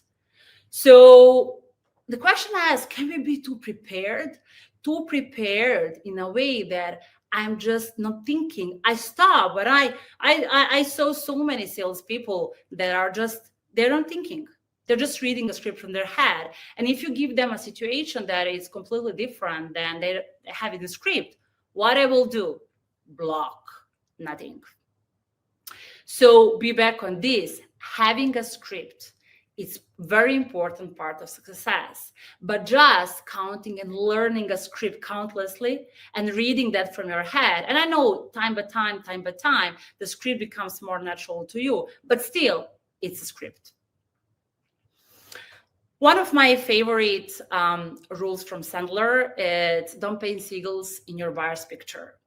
Long story short about this rule is that little girl went to the school. In her art class, they got a task to paint beach day with a family. And she painted a beach, sand, sea. Some people are swimming in the sea. Some kids are playing with the sand. Some boat far away, and clouds and sun. And pretty much it looks like a very good family day on the beach, right? And then the teacher came and painted the seagulls. Now, when you think about that, it sounds very logical, right? Seagulls. Now, when I'm saying that to all of you, I believe see that visually, right? And that made very upset a little girl. And when her parents asked her, okay, what made you so upset? Why you're crying, honey? What teacher done so wrong? She said, but I don't see them. I don't see them. So now think about that. How many times in sales conversations with your prospect, maybe your even existing clients, or maybe in your life with people, you assume what I see. You painted the seagulls. They didn't see. Never. So what I want to say with this, and what I'm saying to all of my clients, is that when you are going in any new sales conversation with any new prospect, client, doesn't matter, right? Visualize that you try to think that you're bringing a white blank paper. I mean, not physically in your head, and try to understand, give them a chance that they paint what they see. One of the amazing things that you can get is a permission to see someone's world through their eyes, to understand what is important for them, what is not, what matters to them, what is not, why they see something, why they don't see something. Recently, I done one exercise with one group, and we're looking in pretty much in the same shape on the wall. It was some picture, and 20 of us described, not maybe all 20 of us, but let's say the half of us described the way that they see a different color on the wall. It was the same picture, but different. So now, if I understand that someone is see different than myself, and very often we are running, we are assuming, we are bringing our perspective, we are bringing our experience from previous sales conversation. And now I understand that it only holds me. So if I'm only counting on the script, in a script I have a very pace, what I need to do that. But it's a little bit outside of that. It's, hey, I want to understand, what do you see? Okay, and now I believe you're like, okay, Anna, you told us how we are seen. Now we understand why script will not work along. And now tell us, what are the 3 shifts of authentic selling? One of the first thing is that our formula for success, in Sandler we have it. And I really used to say that it's not only formula for success in sales, it's formula for success in life as well. So here in part were techniques, that's where is a script. And I will say it again, having script is important. We have that, I have that, but counting only on that, let me explain now why it will not work. The first thing that I need to work on, it's my attitude. It's my beliefs, it's my convictions, it's my head trash, all those wrong patterns that I got in my childhood, all those limiting beliefs that I'm holding with myself without I'm not conscious about that. I think that it's the way how the world looks like, but it's not. It's really not. So working on my attitude, if I'm not starting the sales career, I would really love that my sales manager came to me and said, Anna, this is books, this is a guidelines about understanding human behavior and human dynamics. Not this is a script. Why I would wish that he done that? Because we are in people business. We are in business with the people. So if I want to get permission to come in their world and to see what I see, I need to learn how we'll do that. Imagine that you're not the first salesperson that the same prospect is dealing with, right? And they don't know nothing about you. For them, you're unknown person. So how they will feel about you naturally? With a little bit of guard, right? So they will for sure not come and say, hey, listen, I was waiting for you all my life to tell you what I need to buy from you. I mean, they will not. But are you able to come to that position? The answer is yes, but you need to know how. So be super curious about understanding human behavior and human dynamics. If I want to understand the other person, who is the first one that I need to understand? Myself. I need to understand what is triggering me, why I'm reacting in the way that I'm reacting, why every time when prospects say to me, send me a proposal, do that, I say, yes, dear Mr. Prospect, I will do that. Why, when they ask me for a discount or when it comes to the money talks, I don't feel comfortable. Why I'm giving the discount so easily? It is not in the skill part.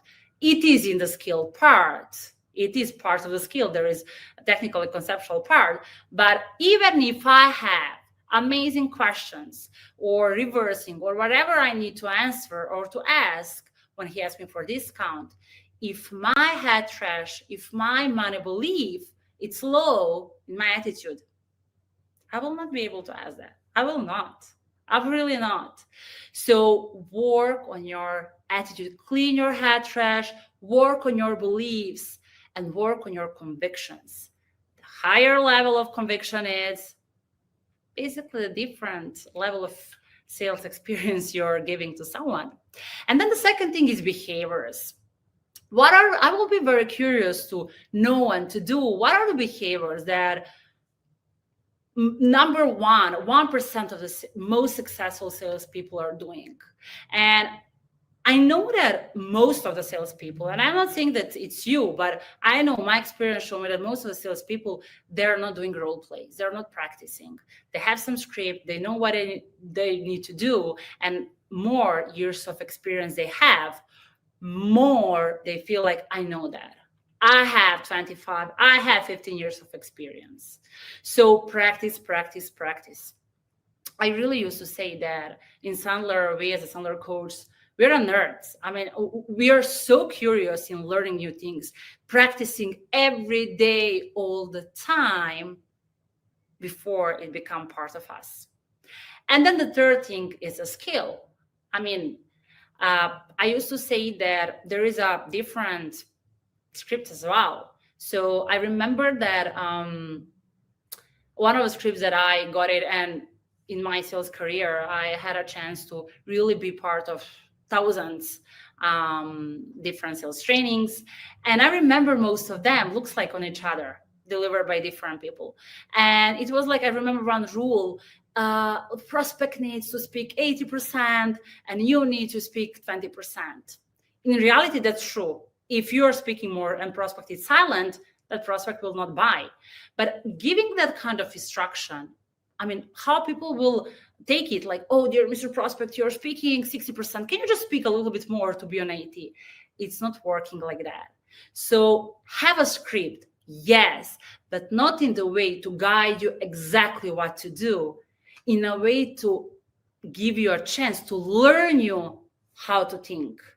And when you learn, when you clean your head trash, and when your mindset it's on in high frequency, and you are having every day, you're consistent with your behaviors, right? It's a part of your habits. And then your script that you're using, it's learning you, not how to say something learned by heart, to adapt, to learn how to think, then you will have success. The second thing is one of the mindset shifts that I had it and helped me really, it's go to help, not to sell. And I know that some people will say, but you know, I'm not a charity organization. I didn't say that. I didn't say that you're just going on the market. I just want to help. Not in that way. But when I say myself, I'm going to sell, immediately I'm putting pressure on myself. If I'm going to sell, I need to sell. Okay? If I didn't sell, how do I feel? As a winner or loser? As a loser. So I put a pressure on myself. If when I go, I'm going to help. And help means I really believe that I'm able to help people, companies in ABC, whatever you're able to help, in a way that they will be able to see as the outcome, the AF, whatever, in a way that your potential clients will be able to see that. And when you put that mindset shift, I'm going to meet people because I'm just going to check if they need my help. Some of them will need my help. Some of them will not. That's fair. But some of them are waiting. They cannot wait to get my call. It will be the same if, I don't know, like, let me give you an example. You're selling an insurance, right, policy, and your best friend wants to buy insurance policy for him and his family. And he's coming to you asking, hey, I need to buy, what do you think? The thing is there, will you really push? Doesn't matter will he get what he needs or not, or it is the best for him or not? Will you push him to buy, or you will be so curious with your open and heart that you just want to help, asking the questions because you want to understand what he's really looking for and what is the best for him. And maybe even if you're not the best solution for him, I believe you will tell that him. You will tell that him. So go to help, not to sell. And the third thing is that make it yours. It really needs to sound like it's yours. Speak from the heart. When we connect our head and our heart, what is going here is the best. The words, the thing that you're saying, it really needs to feel as yours, as you feel that. So when you connect those three things, that's it. I mean, people will see some person who is not trying to push and sell, who is not only see the interest in them, who is see on a way that I want to help and I want to really, I can help if I can. If not, that's fair. And very important thing is that think about every person that you meet, not short term, like now or never. It's not now or never. It's think about every person on a long term. Maybe it's not now, and I will plant a seed now, but on the long term, people will start come back to you. People will start referring you. People will start sharing good month and good thing words about you on the market. I mean, at the end of the day, we all want to be seen, heard, understood as a people. And that's our universal human need. It's the way that like every person that you speak with has here sticker where it's like, make me feel important. And when you give that kind of feeling to someone, they will never forget it. And they will not see you as just one-off salesperson. And maybe even they will not buy today if you will be seen on a way that traditional salesperson, they will for sure not remember you. But maybe they will not buy today if you do completely and everything different than any other salesperson that was sitting in their chair trying to sell them, in the same chair that you're sitting, trying to sell them something. They will remember you. And I used to say that, I mean, everyone wants to be authentic, amazing, great, elite salesperson. But I really used to say and believe in that we don't become what we want. We don't. We become who we are. So if I want to become that salesperson, I need to think, feel, and work as that person that I want to become. And I know every good story has the end. It's the same with this one. So thank you so much, and go out and have a good authentic selling. Regards from Dubai.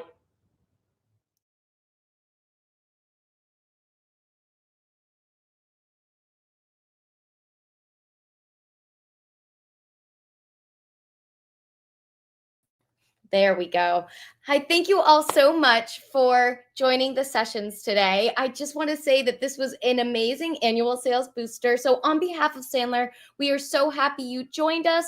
Please make sure, again, just to check out our new and upcoming Sandler Summit 2026 coming up on March 17th and 18th in 2026. The agenda is live. The link is in the chat on your left-hand side here, so make sure you take a look at that. Additionally, make sure you use your discount code. We have a special promotion running for those of you that joined today's booster event. It will be running through Friday, October 10th till midnight. So make sure you lock in and reserve your spot for that in-person event. You don't want to miss it. Additionally, make sure you subscribe and check out Seth's new podcast. Seth Mars, our new Chief Strategy Officer, was with us earlier today speaking about the impact of AI on revenue leaders. Make sure you listen to the first episode, subscribe, and check out all of the new episodes coming out over the next few weeks. And lastly, the recordings of today's sessions will be available to you. So you can actually access them on Sandler Worldwide YouTube. Just give it a few minutes. Usually it takes a few moments for the videos to finish rendering out and conclude, but those will be available to you anytime to check out.